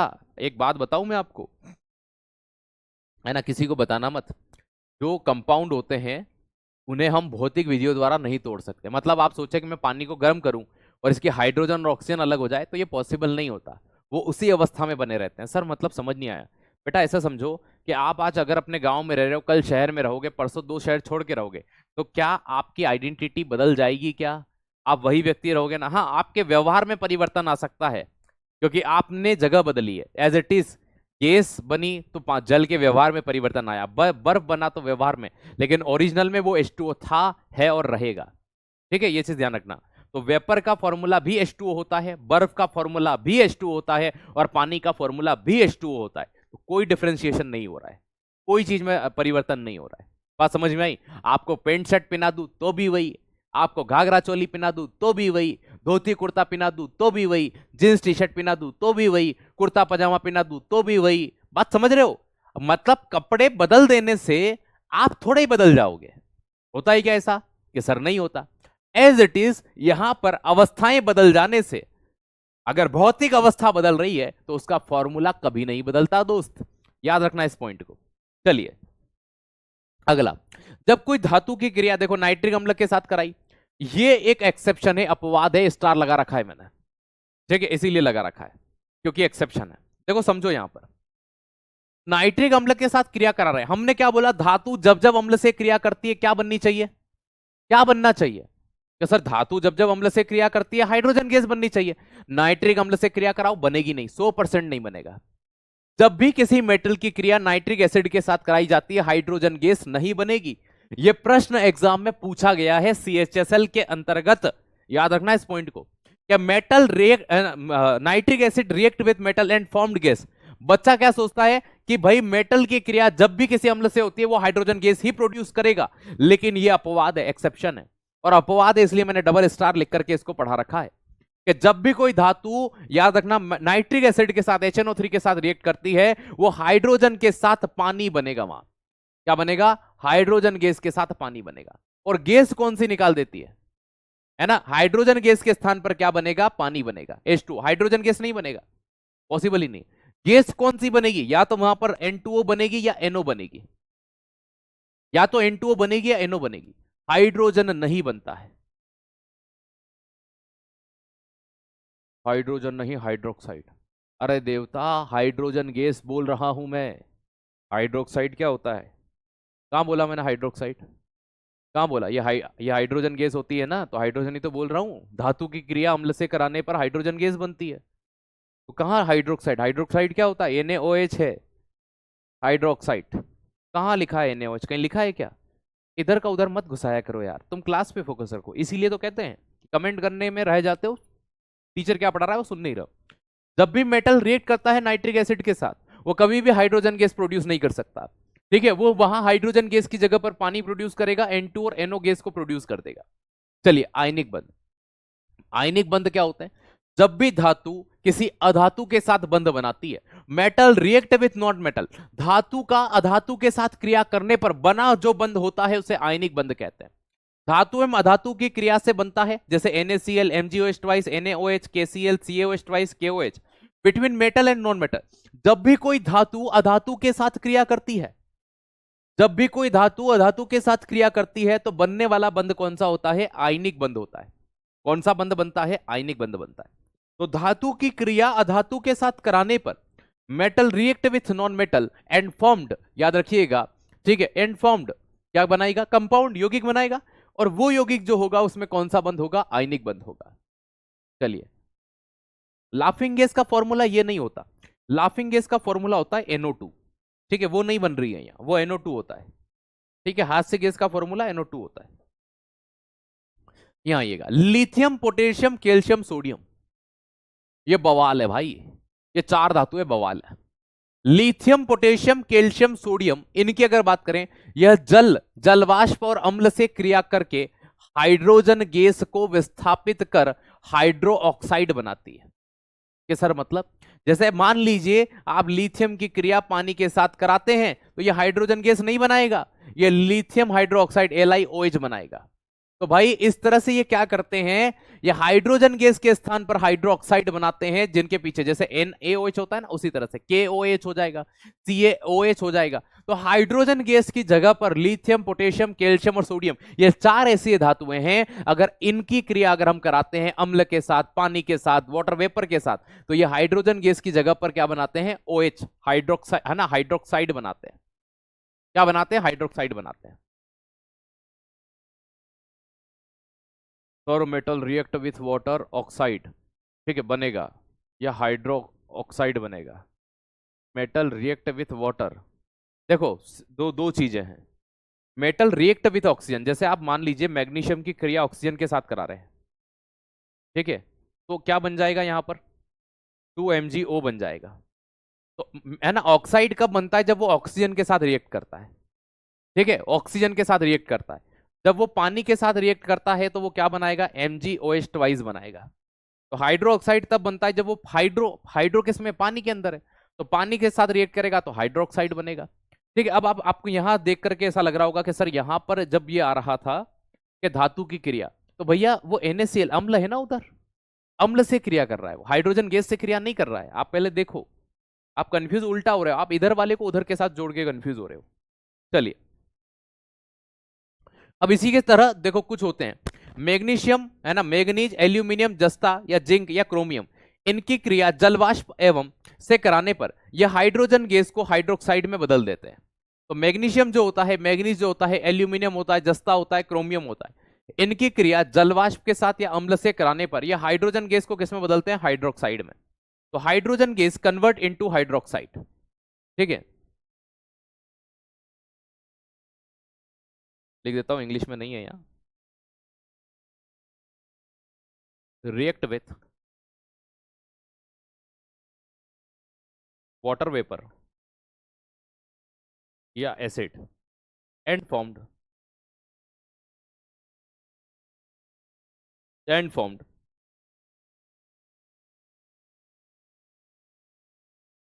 Hydroxide, replace of hydrogen gas. तो हाइड्रोजन गैस को रिप्लेस करके क्या बना देता है, तो दोस्त याद रखिएगा, हाइड्रोजन गैस की जगह हाइड्रोक्साइड बना देता है। ये थोड़ा सा डीप हो गया है, थोड़ा सा डीप हो गया दोस्त, याद रखिएगा, ठीक है ना। आइएगा नेक्स्ट पे पढ़ते हैं, अधातुओं के गुण क्या होंगे, नॉन मेटल्स के। इनमें धात्विक गुण नहीं होते भाई, सीधी सी बात है, they have not metallic property. P block में जितनी भी धातुएं हैं वो सिर्फ पी ब्लॉक के अंतर्गत पाई जाती है। इनमें ठोस भी होते हैं, द्रव भी होते हैं, गैस भी होते हैं। मोस्ट प्रोबेबल जितनी भी गैस होती है वो सारी के सारी, जैसे hydrogen, helium, neon, argon, krypton, xenon, radon, है ना, oxygen, chlorine, fluorine, bromine, iodine, astatine, ये सारे के सारे आपके जो होते हैं गैस फॉर्म में पाए जाते हैं, वो सारे गैस आपके क्या होते हैं दोस्त, याद रखिएगा, वो आपके नॉन मेटल होते हैं। ठीक है, द्रव अवस्था में पाई जाने वाली, लिक्विड अवस्था में पाई जाने वाली आपकी एकमात्र कौन सी होती है, ब्रोमीन।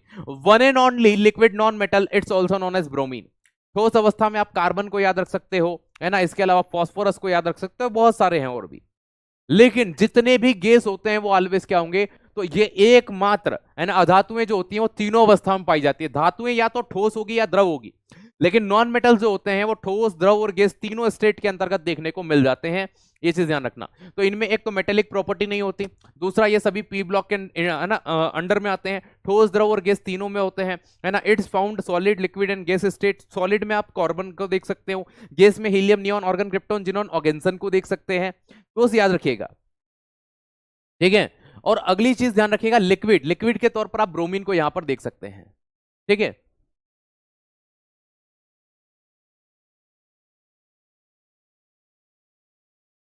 चलिए, वेरी गुड, बहुत बढ़िया, अच्छी बात है भाई कपिल, वेरी गुड। यहां देखो, गैस हमेशा अधातु होगी, always non metal. Gas always क्या होती है, नॉन मेटल होती है। जैसे हाइड्रोजन, ऑक्सीजन, नाइट्रोजन, क्लोरीन, ये एलिमेंट है, लेकिन जब आप गैस बोलते हो तो H2O2 N2 Cl2 ये गैस होती है।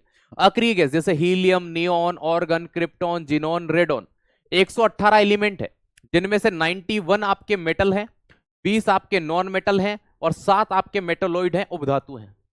क्या है, 91 मेटल है, 91 धातु है, 91 आपके क्या है, मेटल है, 20 आपके नॉन मेटल है, 7 आपके क्या है, मेटलोइड। तो मेटल तो हमने ऑलरेडी अभी पढ़े, अभी हम पढ़ रहे हैं नॉन मेटल के बारे में।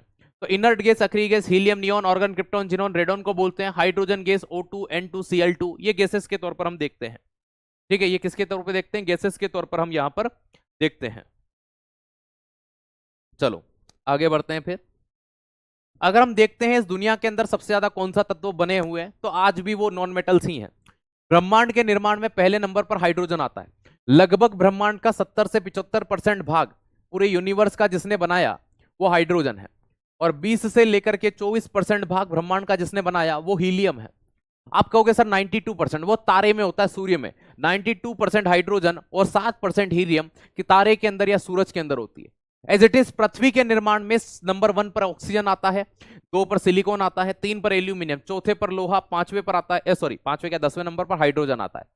तो सबसे ज्यादा पृथ्वी की भूपर पट्टी, अर्थ के क्रस्ट में, ये कहां की बात कर रहे हैं, अर्थ के क्रस्ट की, पृथ्वी, ये पृथ्वी जो होती है ना, उसके ऊपर की जो भूमि होती है उसे अर्थ का क्रस्ट कहते हैं।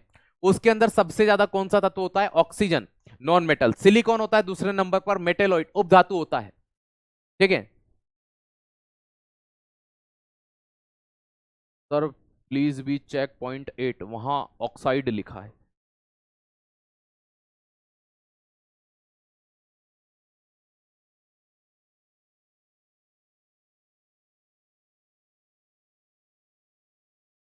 हाँ तो क्या गलत लिखा है,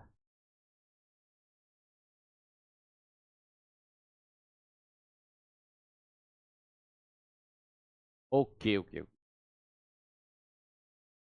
ठीक है ठीक है ठीक।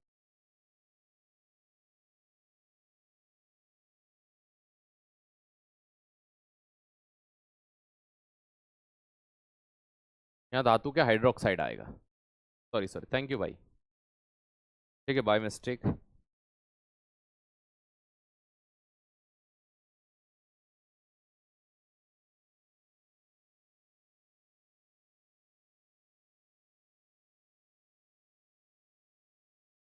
धातु के हाइड्रोक्साइड, हालांकि इन्हें भी ऑक्साइड ही बोलते हैं बेटा।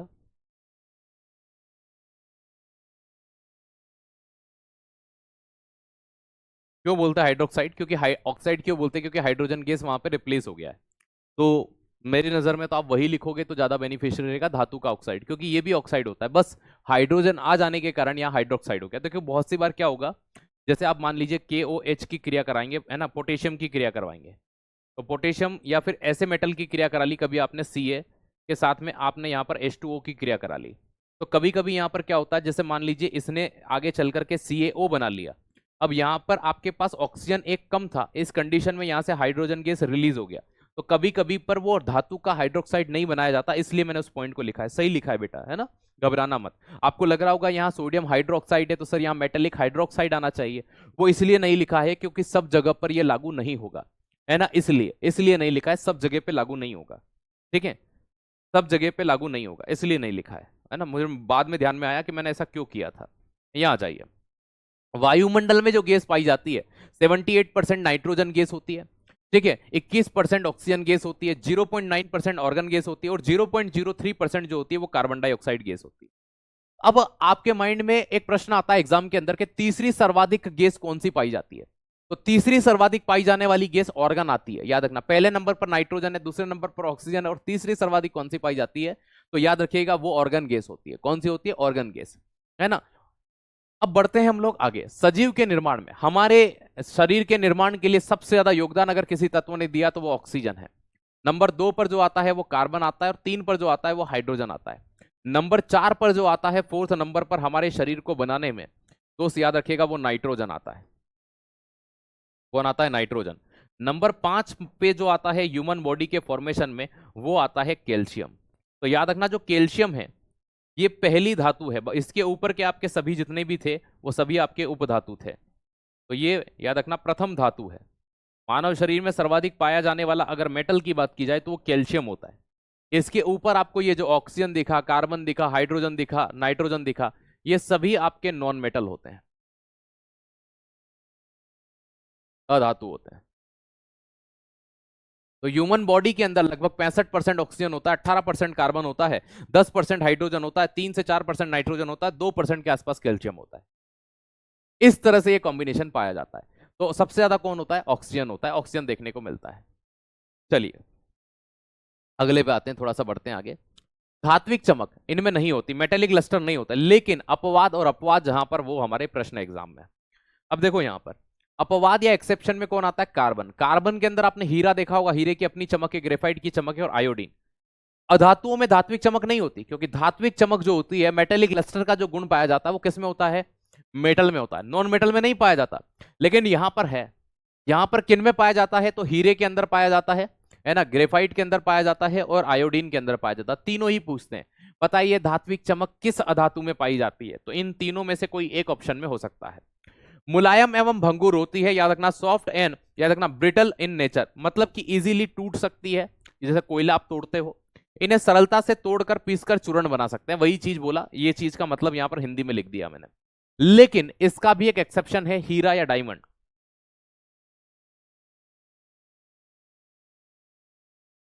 नेचुरली फाउंड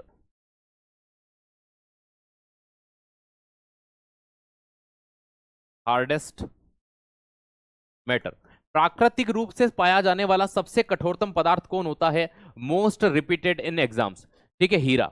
सबसे कठोर पदार्थ के तौर पर हम हीरे को जानते हैं। किसको जानते हैं? तो दोस्त याद रखिएगा, हम हीरे को जानते हैं। बेटा संडे तक आपका कंप्लीट हो जाएगा, मंडे से मैं AWTPO की क्लास शुरू करूंगा। किसकी करूंगा? AWTPO की। ये चीज यहां पर ध्यान रखिए। अधातुएं जितनी भी होती हैं वो विद्युत की कुचालक होती हैं। अपवाद या एक्सेप्शन होता है, और जो एक्सेप्शन होता है वो हमारा प्रश्न होता है, दोस्त याद रखना। ग्रेफाइट विद्युत की सुचालक होती है, इसलिए इसका बैटरियों में यूज किया जाता है। तो एक्सेप्शन क्या हो गया? अपवाद। अपवाद मतलब कि ये हो गया good conductor of electricity. Carbon के 3 रूप होते हैं, ग्रेफाइट, हीरा और फुलरीन, ये मैं आपको आगे पढ़ाऊंगा, ठीक है। निम्न गलनांक एवं निम्न क्वथनांक होते हैं सभी के, है ना। लो मेल्टिंग पॉइंट और लो बॉइलिंग पॉइंट होता है किसका? है ना, नॉन मेटल्स का। तो जो होते हैं दोस्त याद रखिएगा, है ना, आपकी अधातुएं होती हैं, उनके निम्न गलनांक और निम्न क्वथनांक होते हैं। लेकिन हीरा और ग्रेफाइट यहां फिर एक्सेप्शन है ना। नॉन मेटल में सबसे ज्यादा एक्सेप्शन के तौर पर इन दोनों को ही पढ़ा जाता है, अधातुओं में सबसे बड़ा एक्सेप्शन यही है।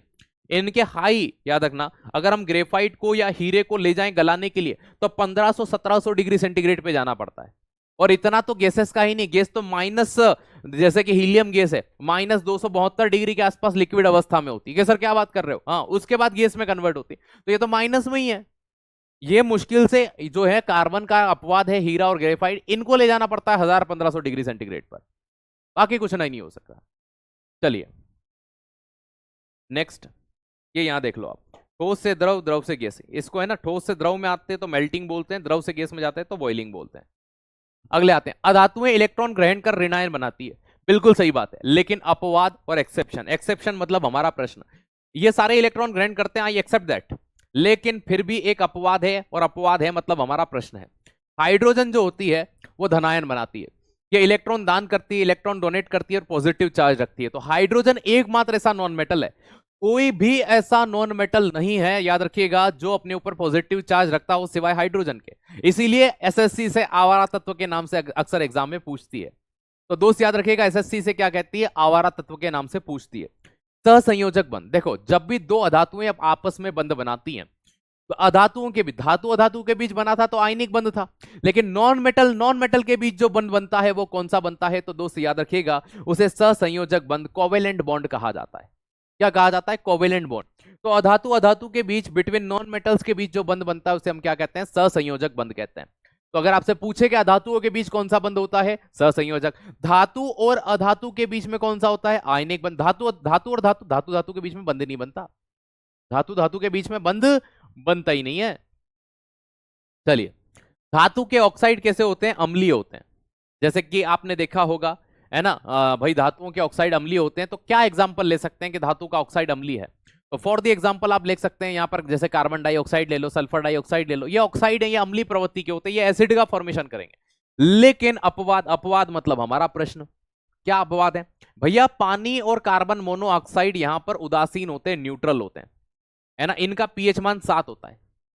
तो पानी हो गया और कार्बन मोनोऑक्साइड एक्सेप्शन है, एक्सेप्शन है मतलब हमारे क्या हो गए दोस्त, याद रखिएगा, हमारे क्या हो गए, ये अपवाद है, और अपवाद है मतलब कि दोस्त सिंपल सी बात हो गई कि हमारा प्रश्न बन गया, कार्बन मोनोऑक्साइड और पानी उदासीन प्रकृति के होते हैं। कैसे होते हैं, उदासीन प्रकृति के। चलिए, अधातुएं जल से क्रिया नहीं करती, नॉट रिएक्टिव विद वाटर। आप गर्म पानी लाओ, ठंडा पानी लाओ, इसलिए आप एक चीज ध्यान रखना, फास्फोरस जो होता है ये मोस्ट रिएक्टिव नॉन मेटल होता है, इसलिए इसको किस में डुबो के रखते हैं, पानी में डुबो के रखते हैं। तो फास्फोरस को किस में स्टोर किया जाता है, फास्फोरस को किस में स्टोर करते हैं, तो पानी के अंदर, स्टोर्ड इन वाटर, याद रखिएगा। अधातु के ऑक्साइड पानी से क्रिया कर अम्ल बनाते हैं, जैसे कि सल्फर डाइऑक्साइड की अगर क्रिया आप पानी से कराओगे, ठीक है, तो वो H2SO4 बना लेगा। अगर आप NO2 की क्रिया किसके साथ कराओगे, पानी के साथ कराओगे, तो ये नाइट्रिक एसिड बना लेगा। तो ये जो ऑक्साइड होते हैं नॉन मेटल के, ये पानी के साथ, अम्लीय वर्षा का कारण क्या है, यही तो कारण है ना अम्लीय वर्षा का, तो एसिटिक रेन होने का मेन कारण यही होता है। ठीक है दोस्त, याद रखना बेटा, 2 घंटे क्लास चलेगी। मैं आपकी क्लास एक आइडिया बता देता हूं, 9, 15, 16 हुए हैं, 10 बजे तक आपकी क्लास चलेगी। हालांकि 5 मिनट पहले, 5, 7, 10 मिनट पहले छोड़ दूंगा ताकि मैं आपके नाम ले सकूं, आपसे बातें कर सकूं, लेकिन इतना तो हम आज पढ़ेंगे। ठीक है, अधातु तनु अम्ल से क्रिया नहीं करती भैया, अधातुएं अम्ल के साथ में नॉर्म, है ना, याद रखना, non metal not react with acid, और खास करके डाइल्यूट एसिड, एसिड के साथ इजीली रिएक्ट, हाँ, लेकिन इनके ऑक्साइड रिएक्ट कर जाते हैं, जैसे कि सल्फर डाइऑक्साइड से H2SO4 बना, जैसे कि प्यारे दोस्त हाइड्रोजन और क्लोरीन गैस का एक्वाटिक सॉल्यूशन HCl बना, है ना। इसी तरह से ऑक्सीजन और हाइड्रोजन गैस का कंपोजिशन जब कार्बन के साथ होता है तो CH3COOH बन जाता है, एसिटिक एसिड बन जाता है। तो ये इस तरह से यहां पर हम देखते हैं। चलिए, अब पुरानी पीपीटी, बिल्कुल पुरानी पीपीटी है, ठीक है, बस कुछ चीजें मैंने एक्स्ट्रा इनमें ऐड करी है, वो भी आपको दिख जाएगी। ठीक है, आइएगा, इनमें तन्यता एवं आघात वर्धनीयता ध्वन्यतात्मक, भाई ना तो इनमें क्या होती है, डक्टिलिटी होती है। ठीक है, अब जिसको जो मानना है, हम बहस नहीं करते, क्योंकि मैं पढ़ाने आया हूं। पेलेबिलिटी, अब आप कहेंगे पुरानी है, मैं कहूंगा नहीं, मैंने PDF इसको क्या करा है, सेव करके बोर्ड पर अपलोड किया है। बहुत सी बार क्या होता है, हम पढ़ाने आए हैं, ऐसा किया, हाथ से मिट जाता है, तो जब वो हाथ से मिट जाता है ना, तो आप ये कहते हैं कि वो आपको तुरंत वाली लगेगी, लेकिन इसके पहले विनय सर की क्लास थी तो मैंने पढ़ाकर उसको सेव कर दिया। अब जब सेव कर देते हैं तो ये मिटता नहीं है, और मिटता नहीं है तो आपको ऐसा लगता है कि ये पुरानी है। ठीक है, आ जाइए, कोई दिक्कत नहीं। तो ये ध्वन्यात्मक मतलब सोनोरस, तो ये सोनोरस की प्रॉपर्टी रखते हैं। ठीक है, मतलब इनमें से कोई भी प्रॉपर्टी इसमें नहीं पाई जाती, तो ये गुण नहीं होता भाई, सीधी सी बात है, ऑब्वियसली नहीं होगी। नॉन मेटल कार्बन कार्बन को आप कोयले कोयले को कितना भी टकराओ, आवाज आएगी नहीं। अब यहां देखो, ठीक है, अब यहां से वापस से आपके कुछ नए फैक्ट्स पढ़ने शुरू करेंगे अपन, और अब आपका मजा। भैया आपने ऐसे कितने ही पैकेट देखे होंगे चूहा मारने की दवा, एग्जाम में आता है कि चूहा विष, है ना, रेड पॉइजन के रूप में किसका उपयोग किया जाता है, ZN3P2 का किया जाता है। सर ये ZN3P2 क्या होता है, इसे बोलते हैं जिंक फास्फाइड। तो जिंक फास्फाइड का उपयोग बड़े पैमाने पर कहां करते हैं, चूहा मारने के लिए। कहां करते हैं, एज अ रेड पॉइजन, चूहा मारने के लिए बड़े पैमाने पर किसका उपयोग किया जाता है, रेड पॉइजन का उपयोग किया जाता है। इसी तरह से आता है ZnCl2, क्या आता है, जिंक क्लोराइड, ZnCl2 आता है, जिंक क्लोराइड आता है। ये जिंक क्लोराइड का उपयोग कहां करते हैं दोस्त, याद रखिएगा, ये जो जिंक होता है, इस जिंक क्लोराइड का उपयोग कहां करते हैं, ये जो इंसेक्ट होते हैं, ठीक है, जो इंसेक्ट होते हैं, जो लकड़ी की वस्तुएं होती हैं, है ना, लकड़ी की वस्तु के कीड़े, आपने देखा होगा बहुत सी बार हमारे घर में फर्नीचर होता है, तो एक लिक्विड लाते हैं और उस लकड़ी के ऊपर अपन लगा देते हैं, है ना, दरवाजों के ऊपर उसको लगा देते हैं, है ना, फर्नीचर के ऊपर लगा देते हैं। तो हम पूछते हैं ये क्यों लगा रहे हो, कि इससे फंगस नहीं आएगी। तो दोस्त याद रखिएगा, ऐसी कंडीशन में क्या होता है कि जिंक क्लोराइड का यहां पर क्या किया जाता है, उपयोग किया जाता है। तो ZnCl2 ये जो फॉर्मूला आपको यहां दिख रहा है, ये किस में उपयोग में लाया जाता है, तो लकड़ी की जो वस्तु होती है, उन वस्तुओं को हम यहां पर यूज करते हैं किसके लिए, तो दोस्त याद रखिएगा प्रोटेक्ट करने के लिए, काई का कीड़े से बचाने के लिए, इंसेक्ट से बचाने के लिए। अब आता है जिंक ऑक्साइड। इसे अक्सर कहा जाता है जिंक फ्लोवर, याद रखना, जस्ते का फूल कहते हैं। क्यों कहते हैं? क्योंकि जस्ते का फूल इसलिए कहा जाता है कि जितने भी ये लाली पाउडर के सामान आते हैं ना, है ना, ZNO इसका फॉर्मूला होता है, ये लाली पाउडर के मतलब क्रीम जो आते हैं, उन क्रीम के अंदर या चाइनीज व्हाइट के अंदर या व्हाइट पेंट के अंदर इसका यूज किया जाता है क्रीम बनाने के लिए, है ना, या फिर चाइनीज व्हाइट पेंट होता है, चाइनीज व्हाइट एक पेंट होता है। तो क्रीम बनाने के लिए अपन किसका यूज करते हैं? ZNO का उपयोग बड़े पैमाने पर करते हैं, क्रीम बनाने के लिए करते हैं। या इसे क्या कहा जाता है? जस्ते का फूल। एग्जाम में सबसे ज्यादा जस्ते के फूल के नाम से आता है। जस्ते का फूल किसे कहा जाता है? जिंक ऑक्साइड को कहते हैं। कभी कभी चाइनीज व्हाइट किसे कहा जाता है ये पूछते हैं, तो ZNO को क्या कहा जाता है? चाइनीज व्हाइट कहते हैं। तो इस तरह से ये चीज आपको देखने को मिलती है। अगला आता है आपका सिल्वर क्लोराइड। क्या आता है? Silver chloride. ये दिख रहा है आपको? ये दिख रहा है क्या? बस ये बता दो।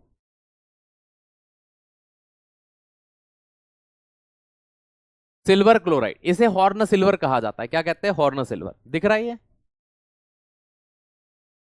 सिलेबस कब हो जाएगा भाई? मैं इसी क्लास में तो 2 बार बता चुका हूं, ठीक है, और हर 15 मिनट में पूछ लेने से पूरा तो हो नहीं जाएगा।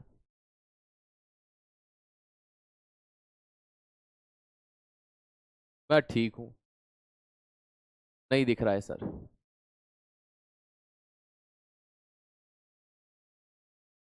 एक बोल रहा है नहीं दिख रहा है, और अभी तक 10 जवाब दूसरे आए हैं कि सर दिख रहा है। वैसे मैंने सामने देखा है तो उसमें दिखाई दे रहा है।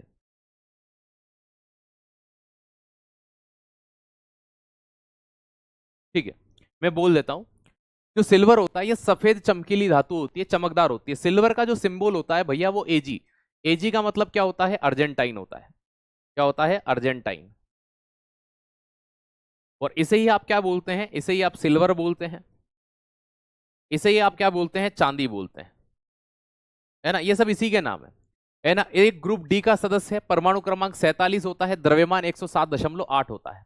ठीक है। विद्युत का सर्वोत्तम चालक, गुड कंडक्टर ऑफ इलेक्ट्रिसिटी, सबसे ज्यादा एग्जाम में अगर कोई प्रश्न बना है आज तक के इतिहास में चांदी से, तो वो यही बना है कि विद्युत का सर्वोत्तम चालक कौन होता है, तो वो चांदी होती है। 4 पॉइंट यहां लिखे हुए थे। ठीक है। अब हमने एक पॉइंट यहां पढ़ा कि हॉर्न सिल्वर किसको कहते हैं, तो वो सिल्वर क्लोराइड को कहा जाता है। AgCl को ही क्या कहा जाता है? हॉर्न सिल्वर कहा जाता है। ये चीज हमने यहां देखी। अभी चांदी खत्म नहीं हुई, अभी चांदी हमें पढ़नी है। देखो सिल्वर आयोडाइड, अगर हमसे पूछा जाए कि कृत्रिम वर्षा कराने के लिए, आपने देखा होगा सऊदी अरब जो होता है वो आर्टिफिशियल रेन कराता है, तो हम किसका यूज करते हैं? सिल्वर आयोडाइड का। इस AgI का होता क्या है? ये एक प्रकार का पाउडर होता है। एरोप्लेन के अंदर इस पाउडर को भर के, है ना, हवा के अंदर क्या किया जाता है? बिखेर दिया जाता है। इसी घटना को क्लाउड सीडिंग कहते हैं। क्या कहते हैं? Cloud seeding. तो क्लाउड सीडिंग भी बोला जाता है कि बादल बो दिए साहब, है ना। तो ये कृत्रिम वर्षा कराने के लिए, आर्टिफिशियल रेन कराने के लिए एग्जाम में प्रश्न आता है कि किससे कराई जाती है? सिल्वर आयोडाइड से। फोटोक्रोमेटिक कांच बनाने में भी इसका उपयोग करते हैं, लेकिन ये कभी एग्जाम में नहीं आता। एग्जाम में क्या आता है दोस्त? याद रखना, वो आता है सिल्वर आयोडाइड के। कृत्रिम वर्षा, आर्टिफिशियल रेन किसके माध्यम से कराई जाती है? तो कृत्रिम वर्षा कराने के लिए किसका उपयोग करते हैं? AgI का। सिंपल सी बात है, याद रखना है ना। सऊदी अरब बहुत उपयोग करता है इसका, अपने लोगों को वर्षा दिखाने के लिए, पानी दिखाने के लिए। ठीक है। जहां पर वर्षा नहीं होती, है ना, वहां पर सूखे से बचाने के लिए, मानसून से बचाने के लिए, वहां के मौसम को थोड़ा अनुकूल बनाने के लिए कृत्रिम वर्षा कराई जाती है ना। बहुत सी बार कराई गई। AG क्या होता है? अरे बेटा AG का मतलब सिल्वर होता है, चांदी का संकेत है ये। पूरी रामायण गा दी, और भैया सीता जी कौन थी? ठीक है, जस्ट इसके पहले ही पढ़ाया कि इस AG का मतलब क्या होता है? अर्जेंटाइन होता है। सिल्वर भी बोलते हैं, चांदी भी बोलते हैं। ये सिंबल है चांदी का। चलो अगले पे आते हैं। आपने इस तरह से मेरा वोट मेरा अधिकार लोगों को देखा होगा। क्या सर? देखा है। लोग ऐसे निशान बताते हैं आपको, कि फोटो देखे होंगे कि मेरा वोट मेरा अधिकार। ठीक है, मेरा वोट मेरा अधिकार। तो मेरा वोट मेरा अधिकार, ये AgNO3 सिल्वर नाइट्रेट को कहते हैं, है ना। ये होती है चुनाव की शाही, ये इस डब्बी में होती है और आपके उंगलियों के ऊपर लगाई जाती है। क्यों? क्योंकि इसका निशान इजीली जाता नहीं है। सिल्वर नाइट्रेट को ही क्या कहा जाता है दोस्त? याद रखिएगा, निशान लगाने वाली या मार्किंग इंक कहा जाता है इसको। ठीक है, यहां कौन हो गया है, यहां इलेक्शन आता, तो इलेक्शन के अंदर, चुनाव के अंदर दोस्त याद रखिएगा, इसका बड़े पैमाने पर उपयोग किया जाता है। किसके अंदर? इलेक्शन के अंदर। AgNO3 का नाम क्या है? ये बेटा ये बड़े बड़े अक्षर में लिखा तो है सिल्वर नाइट्रेट। केमिकल है बेटा, केमिकल, रसायन है। ये नाम ही तो लिखा है सबसे पहले। ये जिनके सिंबल आपको फॉर्मूले दिख रही है यहाँ, इसका नाम ही तो शुरुआत में लिखा है ना, सिल्वर आयोडाइड। ये इसका फॉर्मूला आपको AgCl ये लिखा तो है सिल्वर। सबसे पहले इन्हीं के तो नाम लिखे हैं, उसके बाद फॉर्मूला। फॉर्मूला इसलिए ताकि आपको याद रहे, ठीक है। तो भैया ये जो AgNO3 है, ये नाम यही तो लिखा है, सिल्वर नाइट्रेट। Ag का मतलब क्या होता है? सिल्वर, और NO3 मतलब नाइट्रेट। ये चुनावी शाही है। तो ये वो होती है, लोग अब फालतू में इंक फेंकते हैं नेताओं के ऊपर, वो वाली हल्की वाली अपने लिखने वाली। ये फेंको ना साहब, 15-20 दिन तक अगर घर के बाहर निकल जाए तो बता देना, क्योंकि ये 15-20 दिन तक चेहरे से हटेगी नहीं। अगला, सिल्वर अम्ल से क्रिया नहीं करता, सिल्वर है ना, नॉट रिएक्ट विथ एसिड। याद रखिएगा, सिल्वर किसी भी प्रकार के अम्ल से, HCl से खास करके, है ना, HCl से क्रिया नहीं करता। नॉट रिएक्ट विथ, याद रखिएगा, HCl। तो HCl से क्रिया नहीं करता दोस्त, इस पॉइंट को याद रखिएगा। तो HCl के साथ, ठीक है, क्रिया नहीं करता।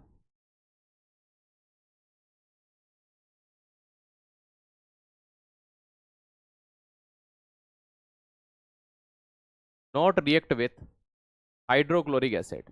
तो कभी भी जो चांदी है वो सिल्वर के साथ में रिएक्ट नहीं करेगी दोस्त, याद रखिएगा, क्रिया करता ही नहीं है। HNO3 नाइट्रिक एसिड के साथ अगर क्रिया कराते हैं तो ये NO2 गैस बनाता है। मैंने आपको पहले ही बोला था कि नाइट्रिक एसिड कभी भी किसी धातु के साथ हाइड्रोजन गैस प्रोड्यूस नहीं करता है, हाइड्रोजन गैस नहीं बनाता है। तो दोस्त याद रखना, है ना। तनु H2SO4 के साथ क्रिया नहीं करता है ना। सिल्वर फॉइल, चांदी का वर्क आपने देखा होगा, आप एल्यूमिनियम फॉइल में रोटी लपेटते हैं, चांदी की है ना फॉइल आती है, उसका उपयोग मिठाई बनाने के लिए करते हैं कि हाँ सर मिठाई के ऊपर लगाते हैं ना, गोल्ड फॉइल होती है, उसका उपयोग करते हैं, है ना। दांत के छिद्र भरने के लिए कुछ लोग चांदी के दांत लगाते हैं, कुछ लोग सोने का दांत लगवाते हैं। तो दांत के अंदर का छेद भरने के लिए भी चांदी का उपयोग करते हैं। तो दोस्त याद रखिएगा, चांदी का उपयोग कहां करते हैं? इसके लिए भी किया जाता है। अरे बेटा ये सीधा याद रखना पड़ेगा। एक बच्चा कह रहा है कि सर ये समझ नहीं आया AgNO3। बेटा देखो सिंपल सी बात है, तुम्हारे पास पेन है कि हाँ है, और पेन से उंगली पर निशान बना सकते हो? क्या सर बना सकता हूं। मैं पूछूंगा वो क्या है, और अगर मैं कोई चीज पढ़ाऊंगा तो आप कहोगे अरे सर ये तो शाही होती है। नहीं, मुझे समझ में नहीं आया शाही क्या है। अरे बेटा ये इंक है, ये इंक जिस केमिकल की बनी है उसका नाम है सिल्वर नाइट्रेट। अगर ये लाइन आपको समझ में नहीं आ रही तो मैं कुछ नहीं कर सकता इसमें। एक साधारण सी बात थी कि चुनाव में जो हमारे उंगली पे निशान बनाया जाता है, वो निशान किसका होता है? कि इंक का होता है। वो इंक किसकी बनी होती है? तो सिल्वर नाइट्रेट की। नहीं सर समझ नहीं आ रहा है, मैं कुछ नहीं कर सकता, क्योंकि ये सीधा आपको याद रखना है। अब मैं इसकी फैक्ट्री ले जाऊंगा आपको कि चल बेटा देख के आते हैं ये कैसे बनता है, तो ऐसे भाई साहब हमको पूरे 36 साल लग जाएंगे एक एक केमिकल की फैक्ट्री जाते हुए, है ना। तो इसके लिए मुझे माफ करना, ये सिंपलेस्ट वे में ऐसे ही याद किया जाता है कि कृत्रिम वर्षा भैया किससे करवाते हैं? सिल्वर आयोडाइड से करवाते हैं। नहीं सर समझ नहीं आ रहा है, करवा के दिखाओ। तो भाई वो मैं नहीं कर सकता, ठीक है। नहीं सर समझ में नहीं आ रहा है, बना के दिखाओ। भाई वो मैं नहीं कर सकता, उसके लिए मुझे माफ करिएगा, ठीक है। उसके लिए मुझे माफ करिएगा, वो मैं नहीं कर सकता, ठीक है। मैं पढ़ा सकता हूं, कहाँ किसका उपयोग हो रहा है ये बता सकता हूं। नहीं ये समझ नहीं आया, ये करके दिखाओ, वो मैं नहीं कर सकता भाई, उसके लिए मुझे माफ करो, ठीक है। चलिए यहां आइएगा, है ना। सिल्वर फॉइल के निर्माण में दांत के छेद भरने के लिए भी हम चांदी का उपयोग करते हैं बड़े पैमाने पर, ठीक है। ये बेसिक से चीज है बेटा, याद करना है। मुझे एक बात बताओ कि 2+2 4 होता है, ठीक है। 2+2 4 होता है, ये तुमने कैसे मान लिया? 2+2 4 होता है, ये तुमने कैसे मान लिया? भाई एक बार पढ़ा होगा और 2+2 4 सीख गए कि होता है।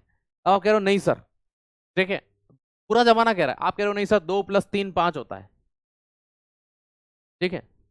होता है, ये बात भी सही है। नहीं सर हमारे यहाँ 2+2 5 होता है।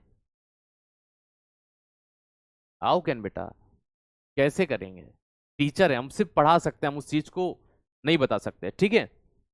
बेटा ये जो माता रानी करके तुम्हें ही बोला है मैंने, अब अगर ये सेम आया तो मैं यहाँ से आपको हटा दूंगा परमानेंट, ठीक है। 2 दिन बचे हैं क्लास के अंदर, ईमानदारी से पढ़ लो। अभी भी अगर ये कॉपी पेस्ट करते रहोगे तो मैं हटा दूंगा, ठीक है। हटाने का मतलब ब्लॉक हो जाओगे आप यहाँ से, ठीक है।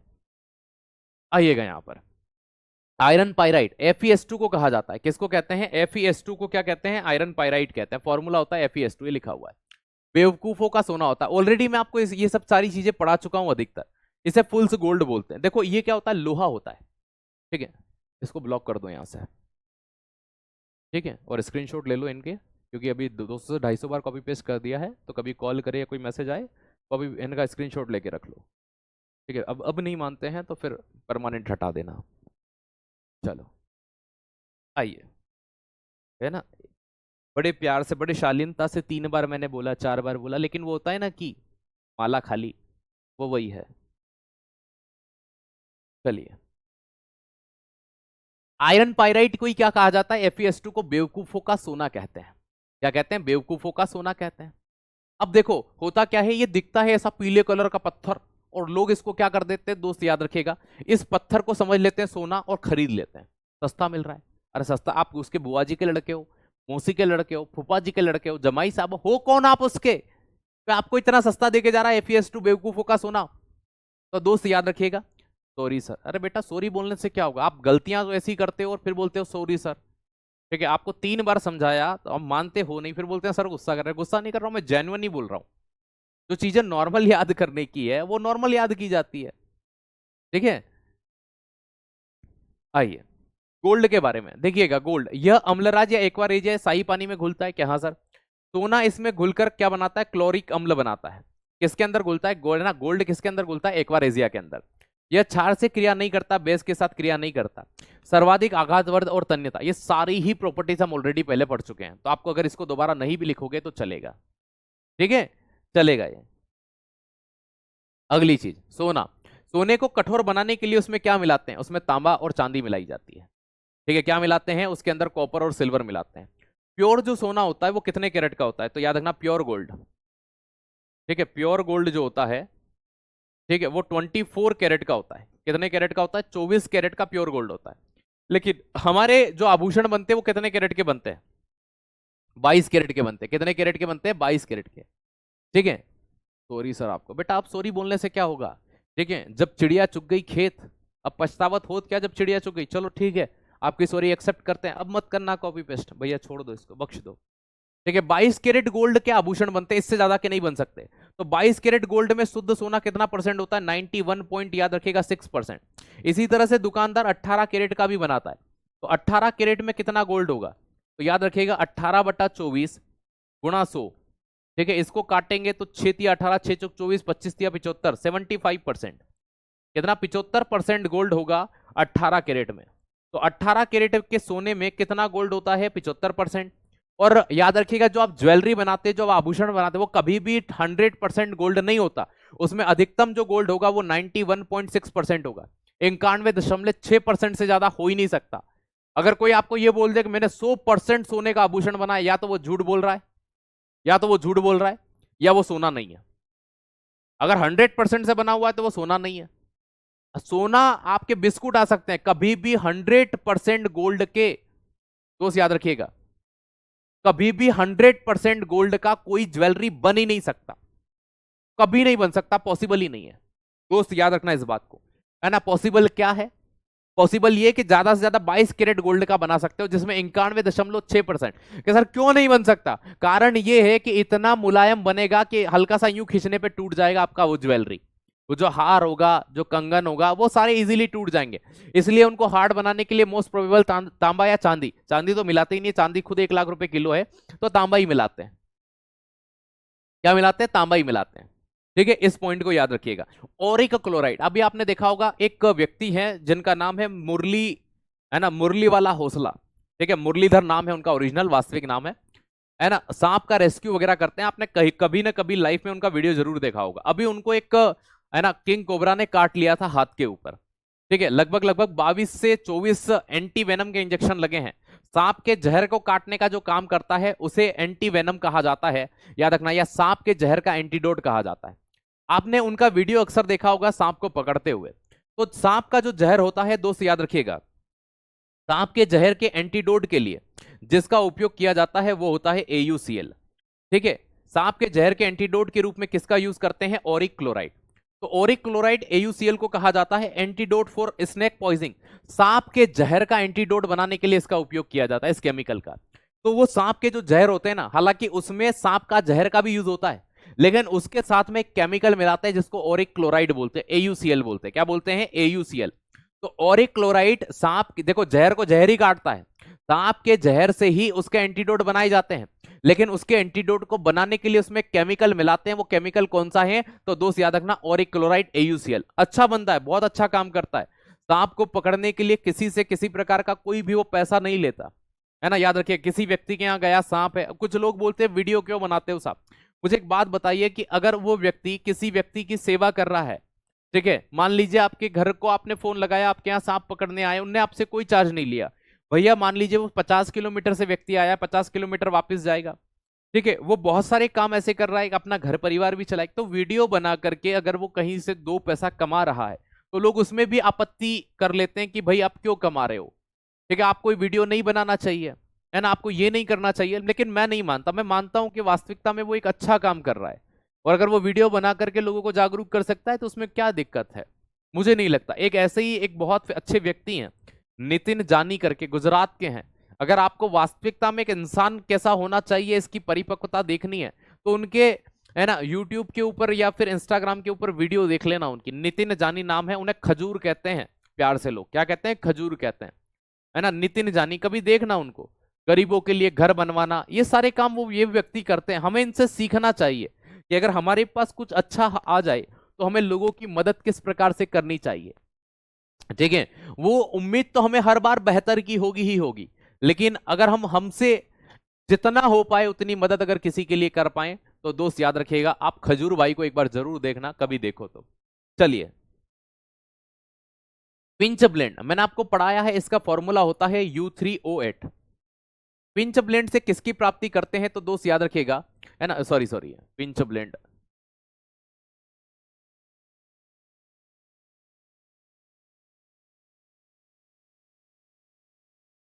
हाँ, यूरेनियम का याद आ गया था मुझे। पिंच ब्लेंड से रेडियम का निष्कर्ष किया जाता है। तो ये जो मैडम क्यूरी है ना, इन मैडम क्यूरी ने 2 तत्वों की खोज की थी, एक तो रेडियम को खोजा था, ठीक है, और दूसरा पोलोनियम।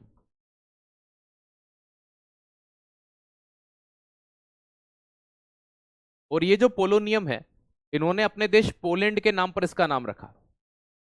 किसके नाम पर? पोलैंड के नाम पर रखा था। तो अपने देश पोलैंड के नाम पर इस पोलोनियम का नाम रखा। ये एकमात्र महिला है, आज तक के इतिहास की एकमात्र महिला है जिसे 2 नोबेल प्राइज मिले,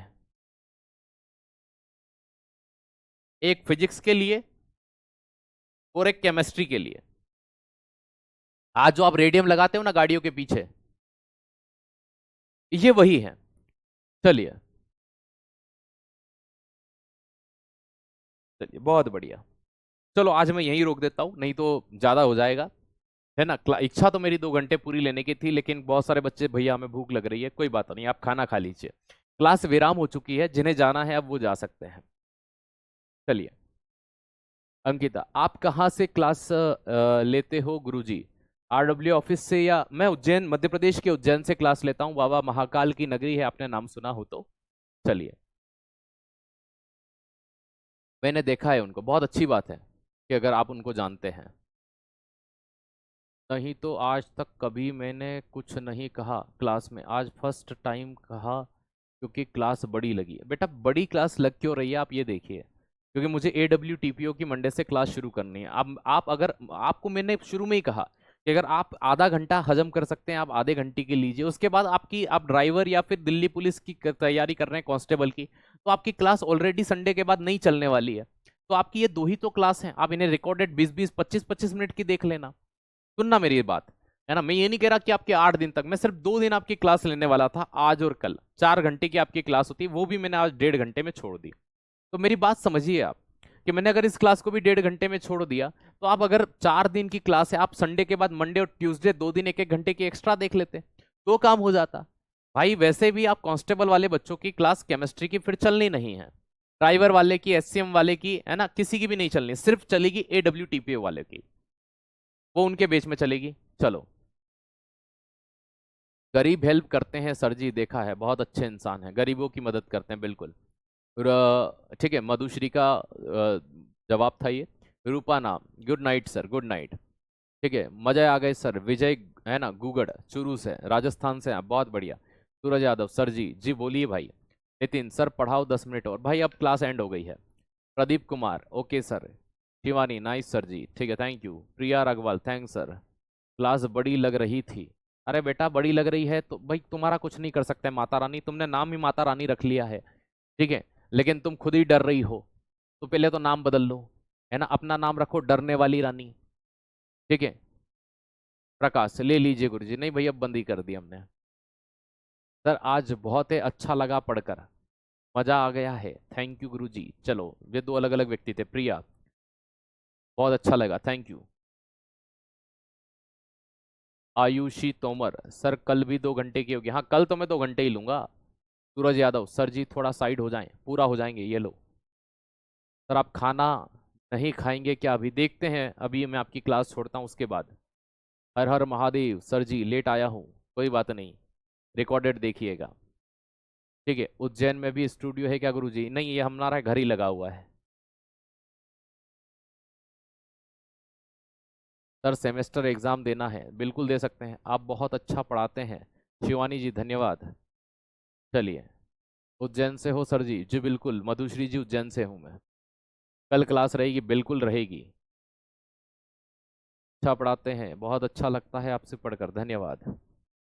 चलिए प्रकाश, बड़ी कहाँ नहीं बोल रहे, ये बोलना, हाँ ये हुई ना बात, बड़ी नहीं है सर। चलिए थैंक यू सर। 1903 1911 का नोबल, बिल्कुल। आर एस स्वरूप, बिल्कुल सही बात है। गुड नाइट, ठीक है। गुनगुन जी गुड नाइट। अंजलि जी संडे को पढ़ा देना, संडे को मेरी मैराथन है, कल क्लास होगी सैटरडे को। मज़ा आ गया गुरुजी आज तो, हम वो सब कुछ करने को तैयार हैं जो भी आप टीचर्स कहेंगे, हमें सिलेक्शन लेना है, बिल्कुल यही जज्बा होना चाहिए। राजस्थान से हैं मीना जी सर, AWTPO में सेशन लेना है हमें, मंडे से चालू हो जाएगा। यूपी अलीगढ़ से हूँ, मेरा भी नाम सर मीनू जी, प्रिया जी। चलिए उसके बाद में विनीत भाई, साक्षी, स्वरूप, अनु, निशा, ठीक है, अनीता, नीता, सिमरन, सब लड़कियां ही क्या? अभिषेक, ठीक है, रागिनी, अल्पा, रुक्मणी, आयुष, ठीक है, शाहिल, सुमित्रा, ठीक है, उसके बाद में शांतनु भाई, अंशु, रंजीत, विजय, आयुष, पायल, खुशबू, अनु, ठीक है, अमन, नीतू, चलिए अंकिता, शांतनु, मीनू। अब लगभग लगभग आप कॉपी पेस्ट बहुत कर रहे हैं। रवि, ठीक है, रवीना, नजल, राज, गुजरात से हैं आप, बहुत बढ़िया। साहिल, कल की क्लास लास्ट होगी, ये डिपेंड करता है कि कल आप कितना पढ़ पाते हैं। Good night. अमन सिंह राजपूत, सिद्धार्थ, साहिल, अनु। चलो भाई अब मैं इजाजत चाहूंगा, मुझे लग रही है भूख, ठीक है, सुबह सिर्फ नाश्ता की थी, खाना खाया नहीं था मैंने। अब मैं चाहूंगा आप सभी से इजाजत, तो धन्यवाद आप सभी का, थैंक यू सो मच, कल 8 बजे मिलते हैं, थैंक यू सो मच, धन्यवाद।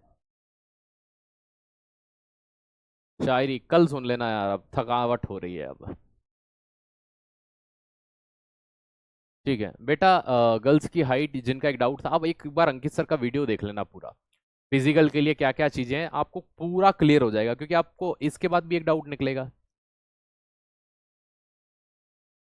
हाँ नाम, नाम रुकवाने के लिए, इनको आज तक मैंने नाम लिया भी तो नहीं था ना। केमिस्ट्री के बेस्ट टीचर हैं, थैंक यू सो मच। हाँ टाइम यही रहेगा 8 से 10।